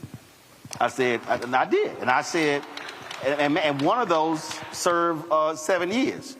So really it was 5 and like 15.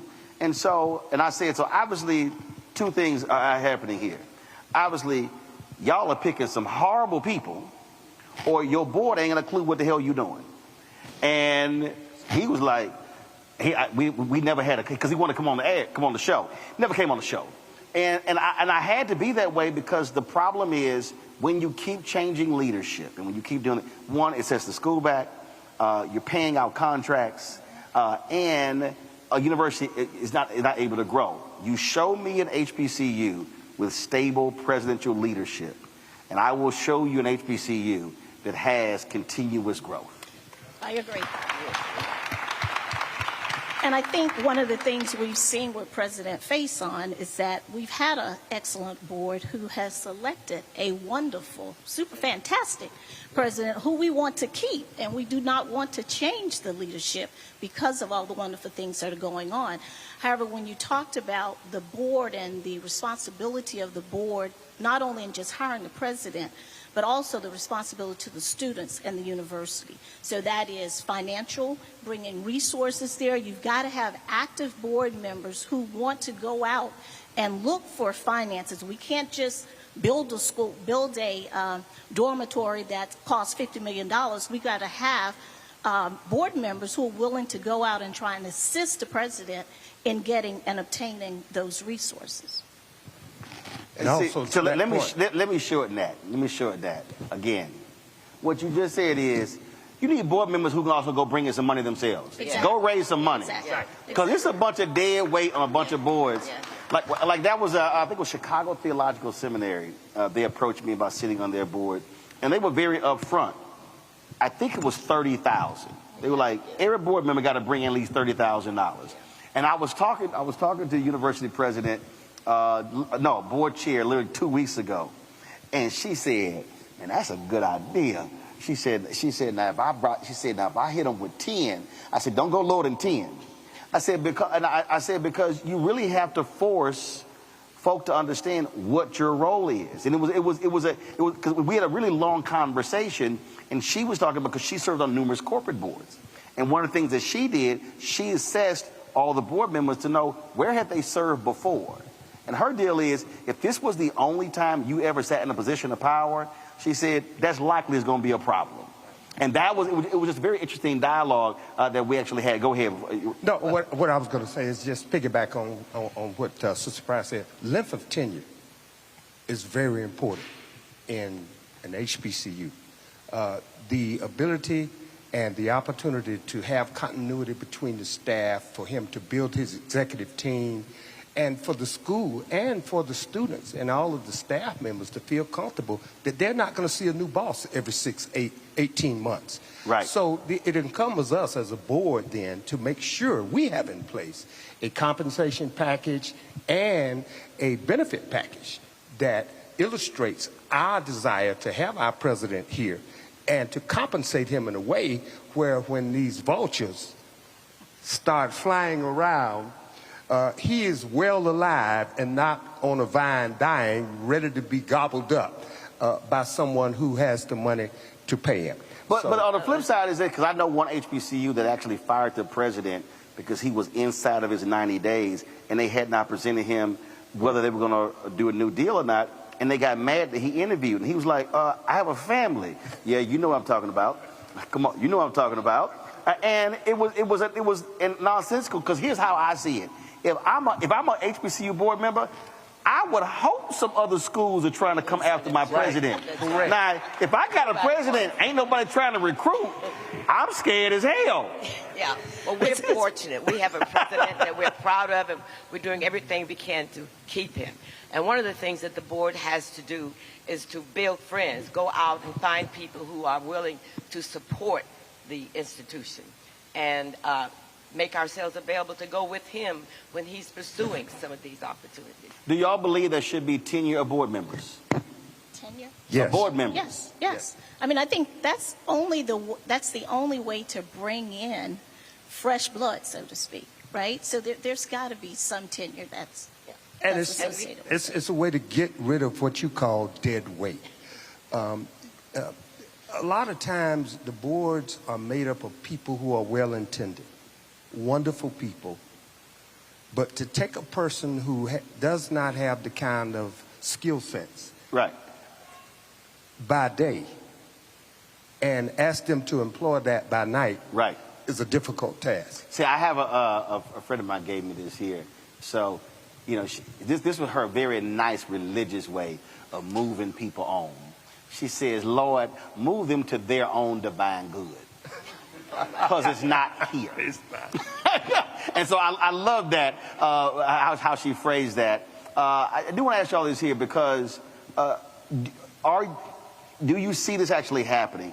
Are there conferences or gatherings where board members actually meet to learn best practices? Because a lot of times what I keep hearing is that you might have presidents going to UNCF meetings, going to Thurgood Marshall Fund meetings, things along those lines, but very rarely are board members there. Is that happening where you have dialogue back and forth, where you're trading stuff and where they understanding, hey, how did you guys do this? How did you do that? Well, we do have retreats, and we bring in experts to assist us. No, I don't mean just you. But I mean externally in the HBCU community, where you are communicating and sharing with other board members so they can understand how you've been successful. I think on a personal level that there are several board members who are members of organizations that, in fact, do that. But nothing is institutionalized. As a board, we don't do that. No. As individuals, we're not talking about what I do individually or what she do individually. We're talking about collectively as a board. We're not doing that. I think I've had an opportunity to do it through my own devices. Traveling and knowing people that are on the other boards, and because of that environment, being in that situation, we can strike up dialogue after we find out what each other does. And I tell you, one of the things that I've been really pushing here, Roland, is board training. One of the issues with the board and some of the presidents and some of the institutions that we have, we're not properly trained. Right. We can't do better until we know better. And the only way we're going to know better is to learn. I remember we were in a National Association of Black Journalists board meeting, and I've been on the board 3 different times. First as a national student representative, then later as Secretary and Vice President Digital. And most of the time, they were having conversations. I mean, I wouldn't even listen to them because they were silly conversations. No, they really were. And so I remember one day we were sitting there, and the board members were going back and forth because they were complaining about a staffer who was we were based at the University of Maryland, our office, a staffer who our ED hired, lived in Atlanta, and he was paying her a certain number, and then she was virtual. And so they were all complaining, and our executive committee is the personnel committee. And I'm hearing this, and I said, hey, did we not approve a certain amount of money for the national office? They were like, yeah. I said, so why don't y'all shut the hell up? I said, the ED's job is to manage the office. I don't give a damn how much he pay her. I said, if he decided to pay her $500,000, I don't care. His job is to manage the budget. I said, now, if he's not doing the job, then we got to deal with him. I said, so why are y'all sitting there having a conversation about a staffer's individual salary? Well, that ended that whole conversation. But because I was just, and I literally had to explain to them, that's not your job. Right. Your job is to hold the executive director accountable.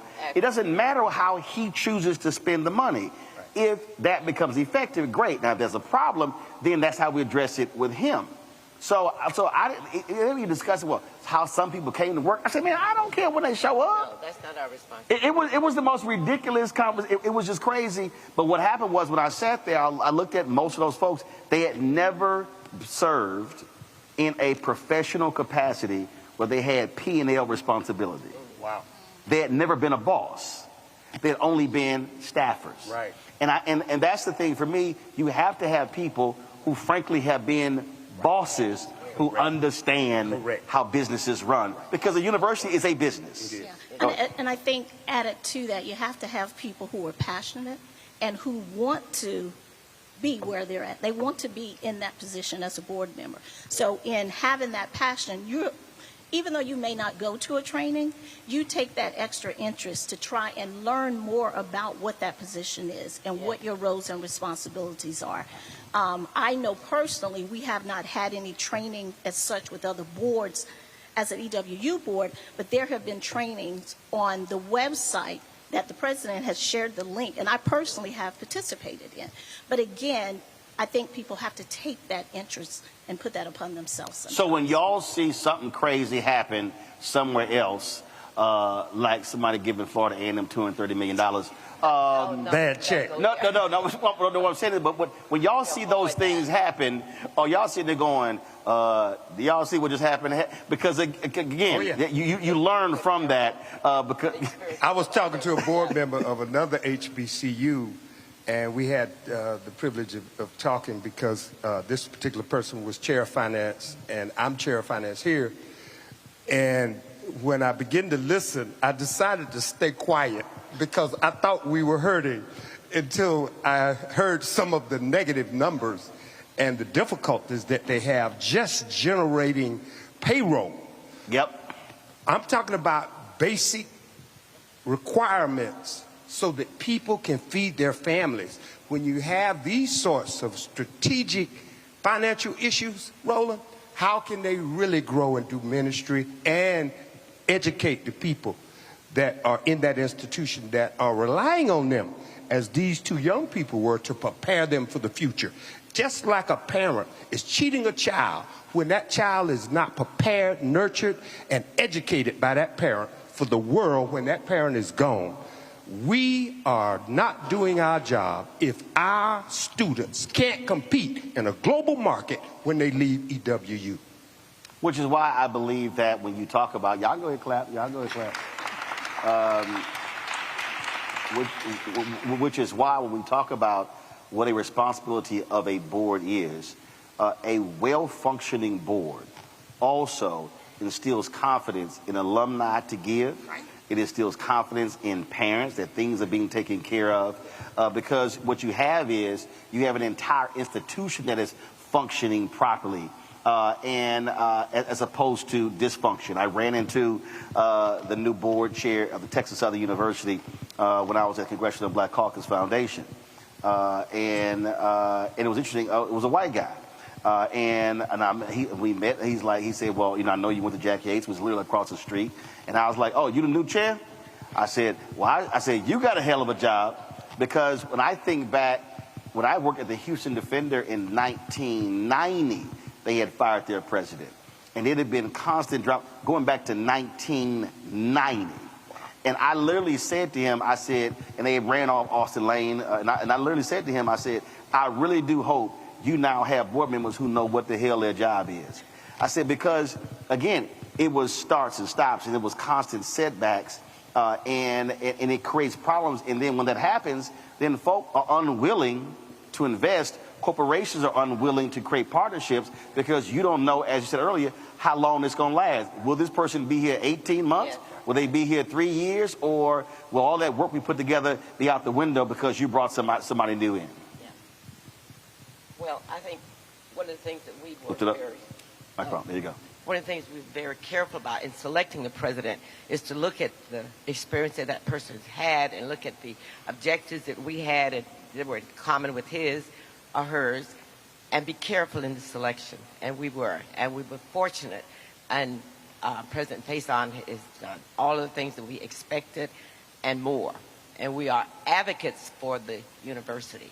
And therefore, it is not just what we do at the meetings, but we go out and solicit support and funding from private industry or whatever else resources that we might find. Last question for y'all. Are you also, in your own way, as you go out looking at and identifying potential replacements for you, saying, hey, this is a person who could be a great board member one day?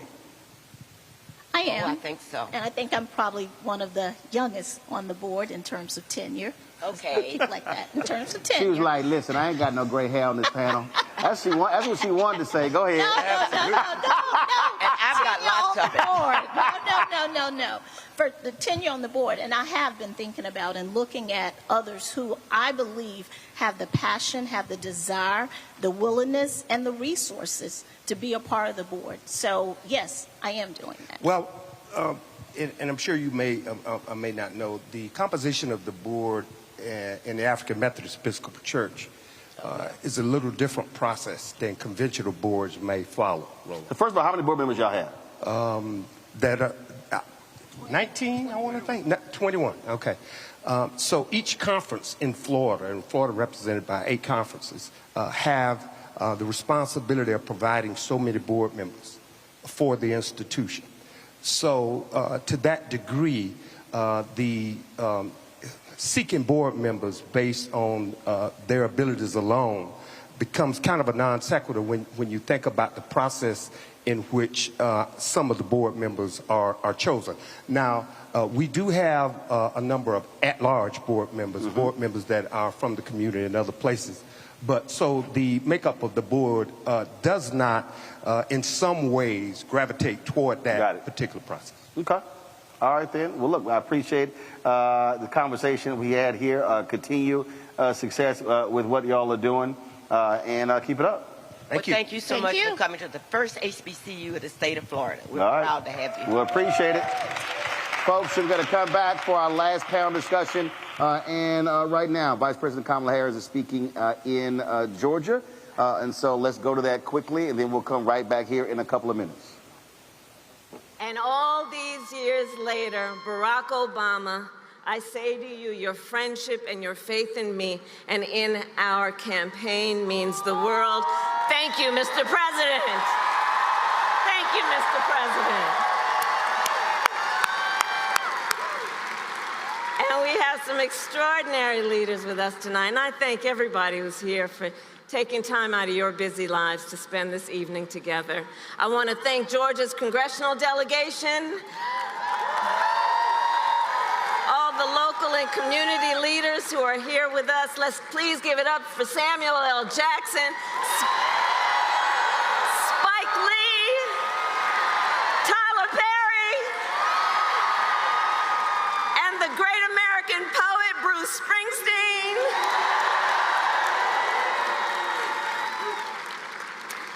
So Atlanta, before I was Vice President of the United States, before I was a United States Senator, and before that a 2-term Attorney General for the state of California, and before that a district attorney and a courtroom prosecutor, and in those roles I took on perpetrators of all kinds. predators, fraudsters, and repeat offenders. I took them on, and I won.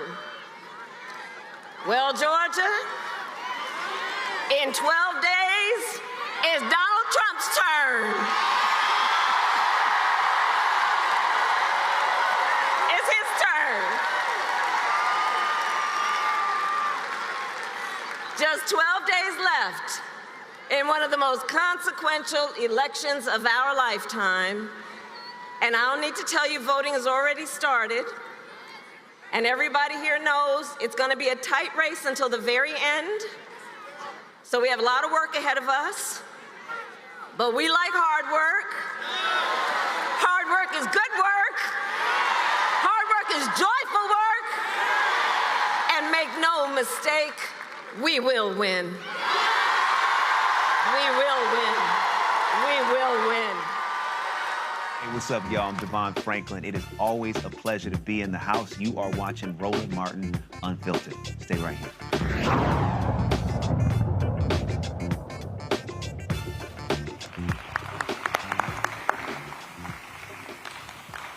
All right, folks, welcome back to Edward Waters University here in Jacksonville, Florida. Vice President Kamala Harris speaking there in Atlanta. Again, if you want to see our full speech, go to our live stream that's happening on our YouTube channel, the Black Star Network app. And as I said, we'll be restreaming that later as well. Our final panel here, Reverend Dr. R.B. Holmes, who's also a Board of Trustees member here. We have Reverend Dr. Edward Wheeler, and then Reverend Mark Griffin, pastor of Wayman Temple. How we doing? Doing fine. All right, so I saw this video earlier this week, and I had to see this, and there's a reason I wanted a pastor's panel, because I don't know if y'all saw this video of this crazy, deranged fool who had the audacity to challenge the black church when it comes to this election. And so, the look on his face like, yeah, I saw that video. So y'all go ahead and roll Donnie Swaggart, who is the son of Jimmy, is a whole lot I can say. Jimmy Swaggart, because we got to play this, and I got to get a comment. Go ahead, roll it. I'm Devon Franklin. Now, I'm fixing to make some people mad right now. And I'm going to tell you right now, I'm going to be, for the statement I'm about to make, I'm going to be called a racist. And I will be called every name under the sun. But somebody needs to stand up and speak to the black church. When the largest African-American Pentecostal denomination, when that leader stands up and said, I endorse that woman, he was saying, I endorse murder. I endorse homosexuality. I endorse lesbianism. I endorse transgenderism. I endorse every evil that hell could prosper or bring up to the right. That's wrong, folks.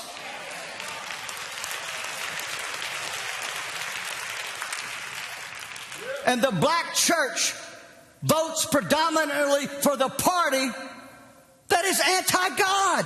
What's going on here? What's going on? See, my statement to them is this. We've had them call into the program. I don't like it when you talk about like, well, no, the problem is they don't like it because we're stepping on their toes. Hello? But I guarantee you, if 1860 was today, they wouldn't say a word about preachers preaching against slavery. They would trumpet it, and they should. So then, why will not the African American church stand up for righteousness and stand up for the Word of God? Come on, church. Come on. You can call me a racist. You can call me every name under the sun, but I am right. I come against you in the name of the Lord Jesus Christ. You don't vote for somebody just because mama voted them or daddy voted for them, but you vote according to the Word of God.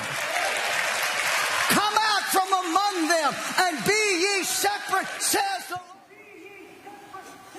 I'm enough of hearing him. Go right ahead. Yeah, Fred, let me, I'm about to speak in tongues, so let me get in here. What we're not going to have is white theology trying to articulate to a black church our morals, our culture, our history, and our faith. You are racist. It is about white nationalism. I'm a pastor, member of this board, own a newspaper, a radio station, and our black newspaper.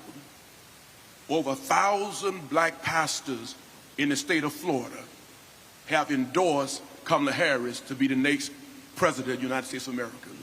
Now, to get thousands of black pastors to sign off, to say, I'm not afraid of Trumpism, I'm not afraid of what they may say about me. The black church was born in slavery. The black church understands the power of black theology and liberation theology, and he cannot lecture me. If you want to talk about demons and dragons and what Trump represents is the Antichrist. And they're against everything that we stood for. When you try to tell us that Project 2025 is from the Lord, I'm telling you it's straight from hell. Because in the state of Florida, Project 2025 is being implemented right in this state.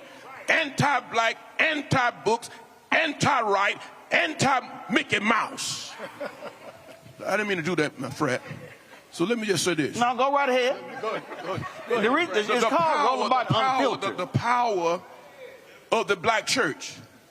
If we cannot rise in a time like this, we were never going to rise. This is a defining moment, not only for black folk, but for clear-thinking white people. This is our time. And I'm not going to be an Uncle Tom preacher who received my resource from black folk and scared to settle for black folk. The devil is a liar. I salute my frat brother, and I greet my frat brother. I was trained as a church historian. I am revolted and disgusted by the son of a man who condemned other folk and then did the same thing himself. I will not be lectured by the great-great-grandsons of white preachers that told black folk slavery was ordained by God and you ought to be happy to be a slave. I will not be lectured and taunted and dismissed by white preachers who refuse to understand my dignity and my culture and only want to recognize me when I emulate them. The black church at its best has always been an institution for liberation of black folk and all folk. Our doors have always been open to anybody who wanted to come in. Our faith has always been about love, about loving folk enough to hold them accountable for their disrespect of God's creation of black folk. I serve a God who created me in God's own image and gave me the right to decide what I would do with my life. I'm grateful that I had a praying mama. I'm grateful I had a father who was light-skinned and decided he was going to continue to identify as a black man because his daddy was the only black person in the town he was raised up in upstate New York. I stand in a tradition of black folk who lifted black people up because they understood the God they served was concerned about who they were.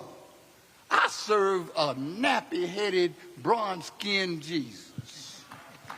We're here in North Africa. Who died on a cross that I can have life more fully. And I will not allow somebody who denies the truth of the matter. He would rather have somebody with 34 felony convictions for an innumerable number of other court cases waiting on him, who has been sued over 4,000 times in his lifetime, who gets off a bus, talks about putting Tic Tacs in his mouth and grabbing a woman in her private parts. That is what he wants as president? We may disagree about abortion. I've been in ministry for 63 years, Roland. I've never told anybody to have an abortion and never told anybody not to have one. I've explained to them the consequences of both and told them, you need to pray, go to your God, ask your God what you ought to do, because you're the one that's going to be accountable for whatever you do. And if your God says it's all right, then you do that. Because they don't even understand it. In Orthodox Judaism, the child is not a child until they're born, until they are birthed. There are other traditions that honor life in different ways. And you, with your male self, want to dictate to a woman what she can do with her own body? That's the start of a deep and vicious slope that will dictate to all of us. I'm enough of a historian to know that Jews, that Hitler started out with Jews. He then started after folks who were handicapped. He then started out after folks that didn't agree with him. And he's waiting for black folks if he had ever gotten to where a large black population would be. Well, in fact, what he did was he sent people to the United States to study Jim Crow, and they took Jim Crow practices back to Germany. Back. So America actually taught him how to do that. The theologian Bonhoeffer, Dietrich Bonhoeffer, who studied at Abyssinian Baptist Church. Died because of Nazism, because he dared stand for the truth. Who made a decision to participate in an effort to actually assassinate Hitler. Yes. So Dietrich Bonhoeffer made a decision to take his life for the purpose of the greater good. Saving other lives. There was. Oh, I know about Dietrich Bonhoeffer. But then, don't think I'm bootleg. My wife ordained, but I'm bootleg. When they came, we can have a council right now. I mean, there's enough of us here to have a council if you need it. But when they came, the story is when they came to the Jews, I didn't say anything. When they came for crippled folk, I didn't say anything. When they came for folks that were his enemies, I didn't say anything. And when they came for me, there was nobody left to speak. You start out talking about gays and lesbians. I don't understand, and there may be some folks that might get offended by this. I don't know why I'm heterosexual. I've always loved women. I don't know why. I don't know whether that's because my mother and father raised me or that was the community I lived in. But in black communities, folk, there's always been gays. There's always been other folk. And in white communities too. And there have been. And in fact, there are gay folks who have served in Donald Trump's administration. And some, as a preacher, sometimes I have to be careful about listening to folk, because sometimes the most vicious preaching is against something that they got inside of their own selves. They're doing it themselves. But the point I want to make is this. I don't understand why I'm how I am, so I certainly don't understand what somebody else does, but I will say this. There is one passage of scripture that I love. It's in John. And it says, you will know my disciples by their love. I'm going to love folk until I understand more about everything. And I'll try to be a little briefer. But what's interesting to me is that he had that audacity. Right. To say that. And I think beyond the black clergy, the black community needs to really take note that there are people now who feel so emboldened. Oh, yeah. Until they feel like they can say absolutely anything. And I think we as black clergy, we deal with so many different things. Again, the issue of reproductive rights, and oftentimes we hear it being phrased in the terms of a woman having the right to do what she wants with her body. Well, as a pastor, I've sat not just with a woman, I've sat with a husband and wife. I've sat with a father and a daughter who've had to make very tough decisions. Right. And as we counsel them, as we share with them, as we pray with them, as pastors, as was already said, that ultimate decision is left with that family. So the issue is not necessarily how you feel about the issue. The issue is whether or not government has a right to tell a family what to do with that situation.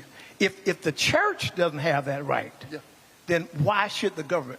And so I think we really have to be careful that we don't miss the fact that in many cases the white evangelical church has become almost another political party. Well, the reason why I wanted to play that, because first of all, if you want to show the sheer stupidity of Donnie Swaggart, when he says first the black church, coming out of his mouth, the reason there is a black church is because black people could not go to white churches.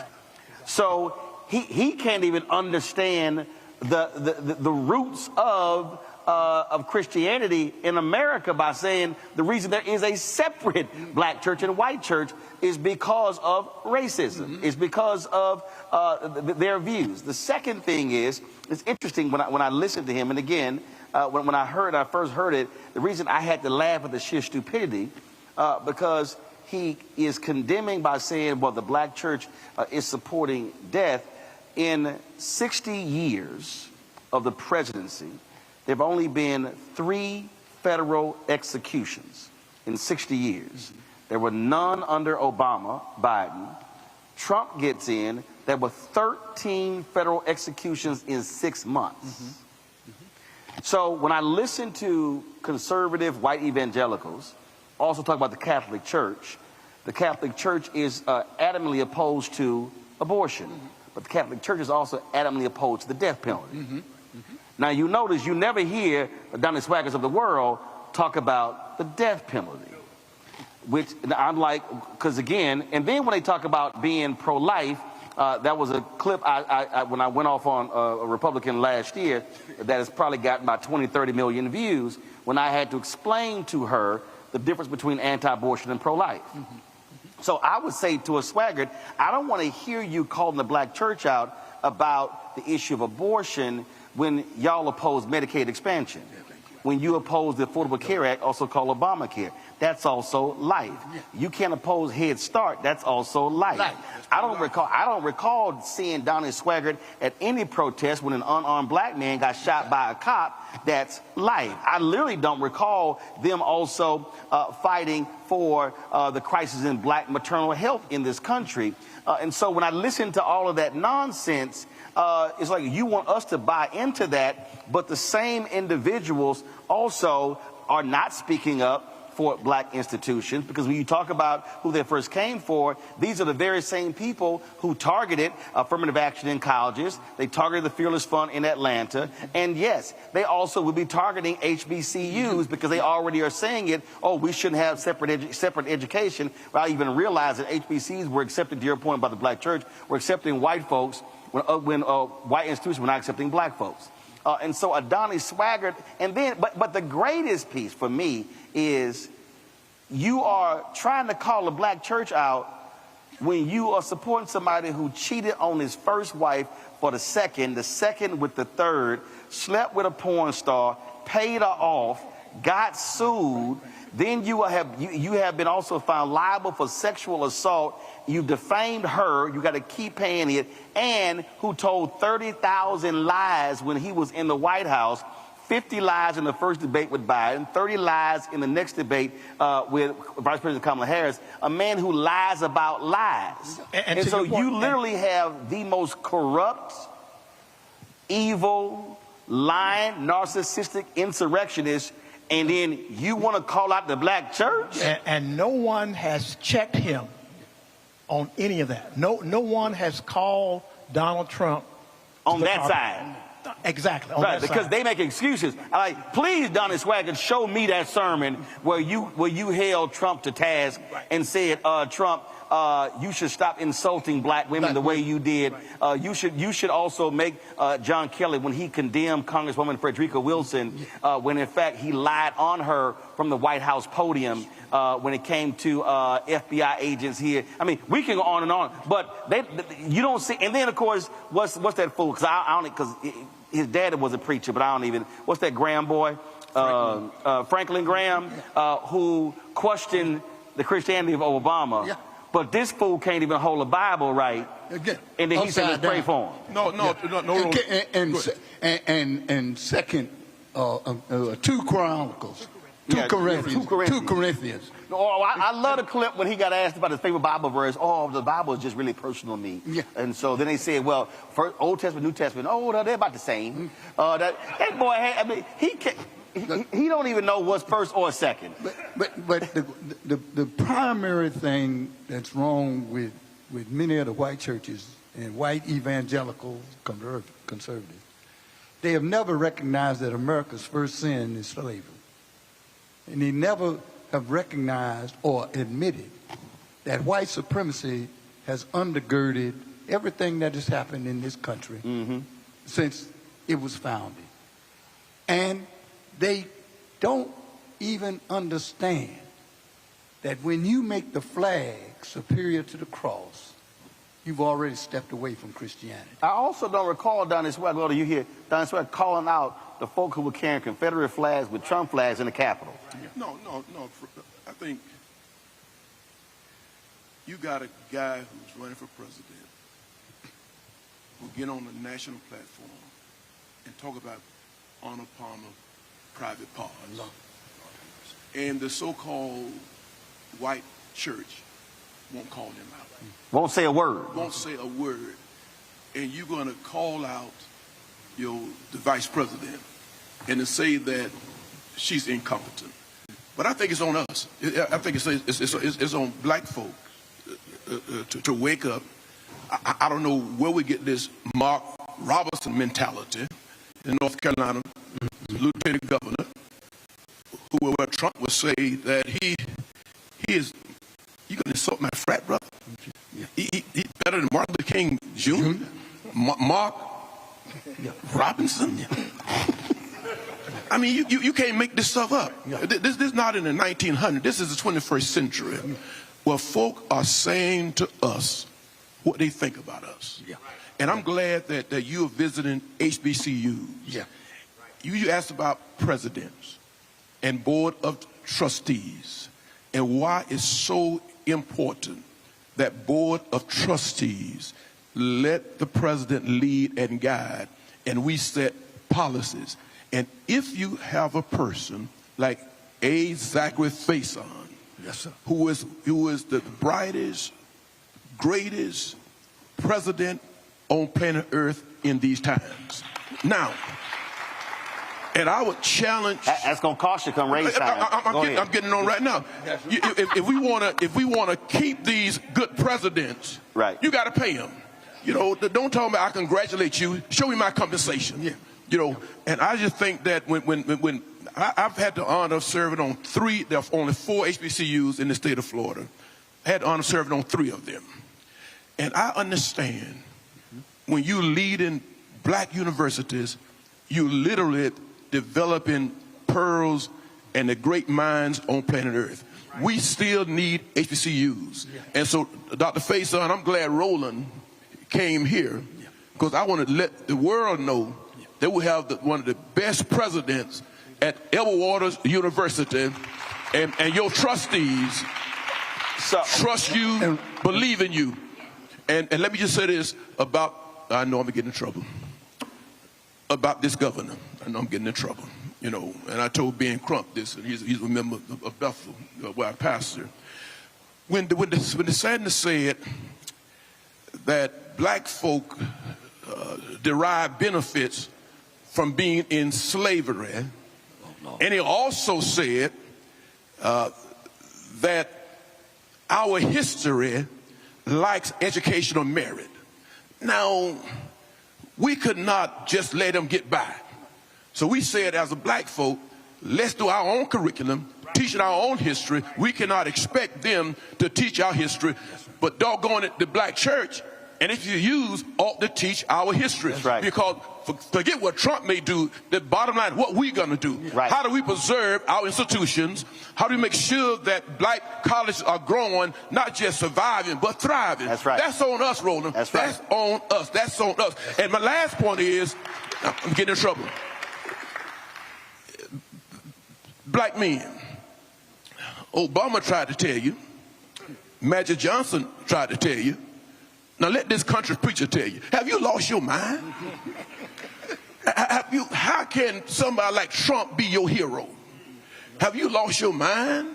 How can you feel that he is better than Kamala Harris? And if you sexist, just say it. Yeah. And if you have a problem voting for a qualified black woman, just say it. But don't hide behind Trump.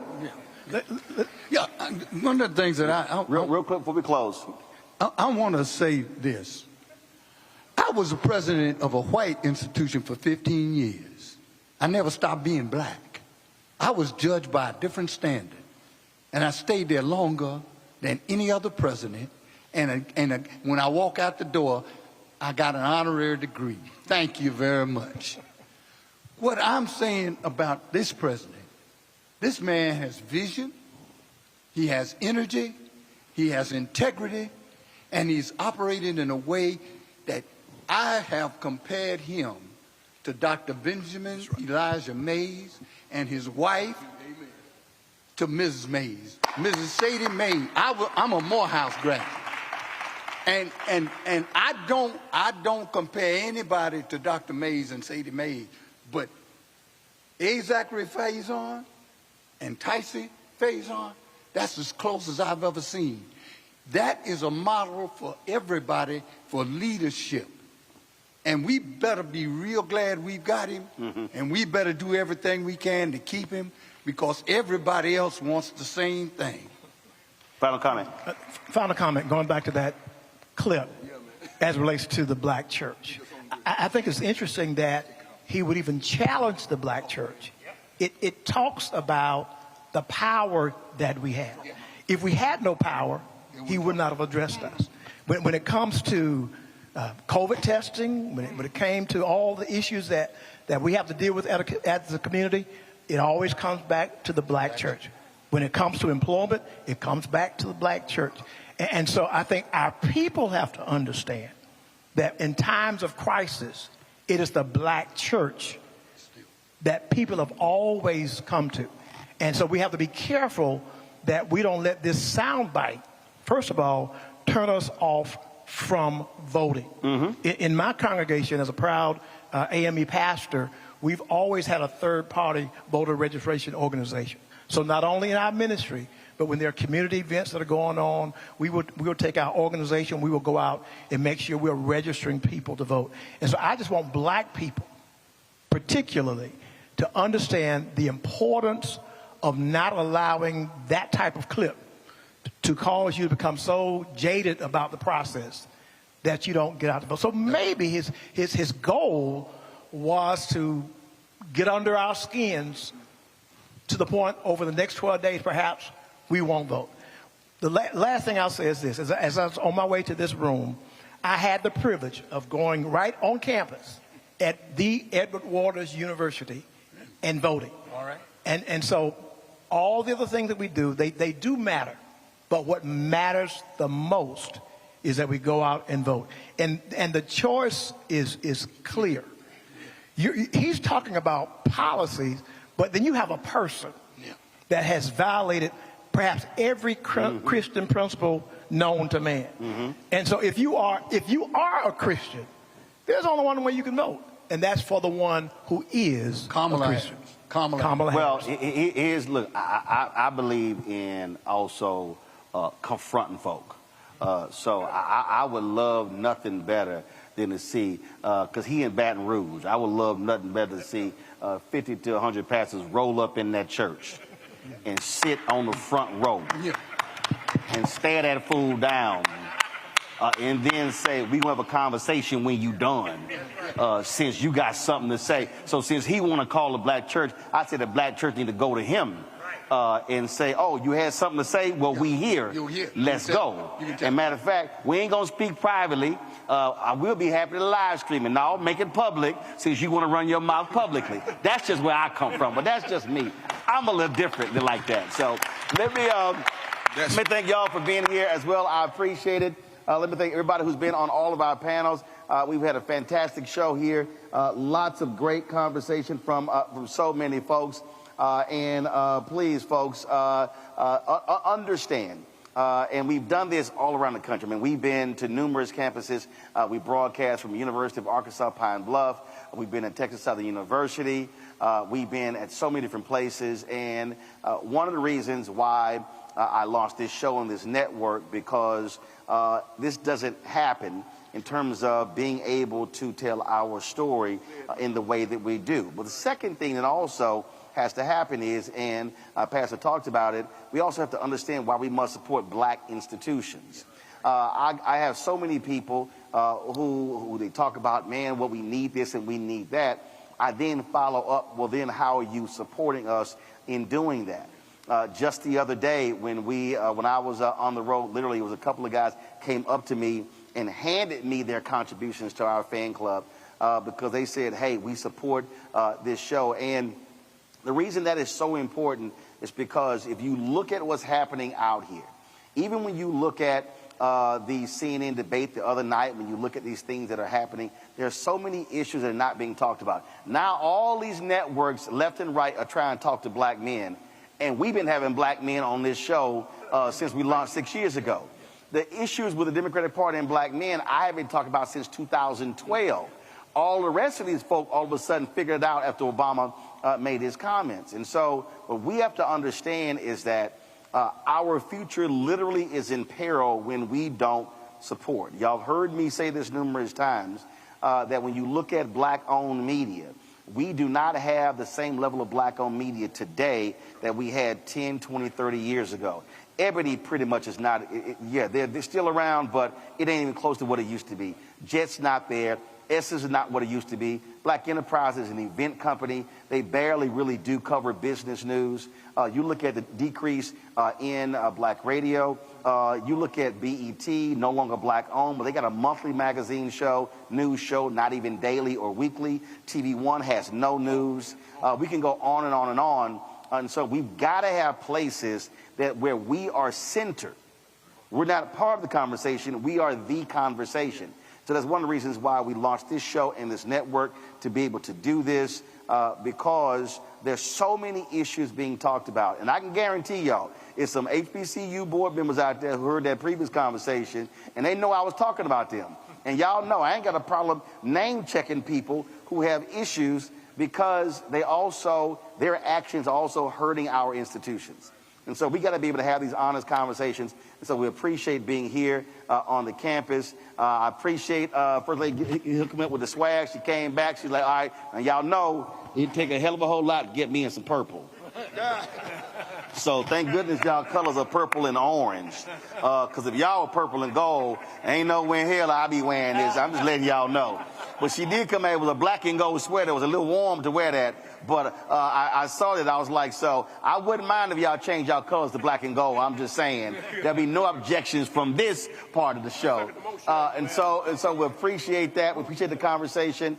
Folks, don't forget, support, even if you did not attend an HBCU, you can still support one no matter where you are in your state, in your city. And so please do so. For the folks out there who are watching, be sure to hit the like button. Folks, we should easily be crossing 1,000 likes. For the people who want to support our show, we got 12 days, and next week we're going to be in Milwaukee next week. First of all, we're going to be in Houston tomorrow. It's a massive rally tomorrow. The Vice President is holding in my hometown of Houston. Beyonce will be there, my mother Tina Knowles, and so many others. We're going to be broadcasting live from there. They still ain't even told us where in the heck this thing is. But my crew will be getting on the ground, driving there, and we'll be flying in there. So we broadcasting tomorrow live from Houston. We'll be in Milwaukee next week.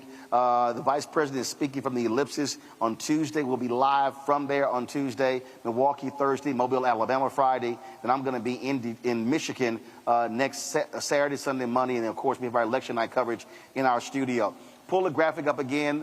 Former President Obama is going to be on our Win with Black Men call. We had 55,000 the day after Joe Biden dropped out. We want to exceed that with our call this Sunday. So, brothers, y'all sign up. There's a QR code. Go to winwithblackmen.org to be on that call. I'll be moderating that conversation. We have other speakers as well. We want to see y'all on there. Support our work. Senior check and money order, P.O. Box 57196, Washington, D.C. 20037-0196. PayPal is R Martin Unfiltered. Venmo is RM Unfiltered. Zelle, Roland at RolandSMartin.com, Roland at RolandMartinUnfiltered.com. Download the Black Star Network app, Apple phone, Android phone, Apple TV, Android TV, Roku, Amazon Fire TV, Xbox One, Samsung Smart TV. Be sure to get a copy of my book, White Fear, How the Browning of America is Making White Folks Lose Their Minds. Available at bookstores nationwide, including Barnes & Noble, Target, Indie Books. You can also get the audio vision on Audible as well. And so, folks, that is it from us, from Edward Waters University in Jacksonville, Florida. Band, take us home. I'll see y'all tomorrow. Holla!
I'm real revolutionary right now.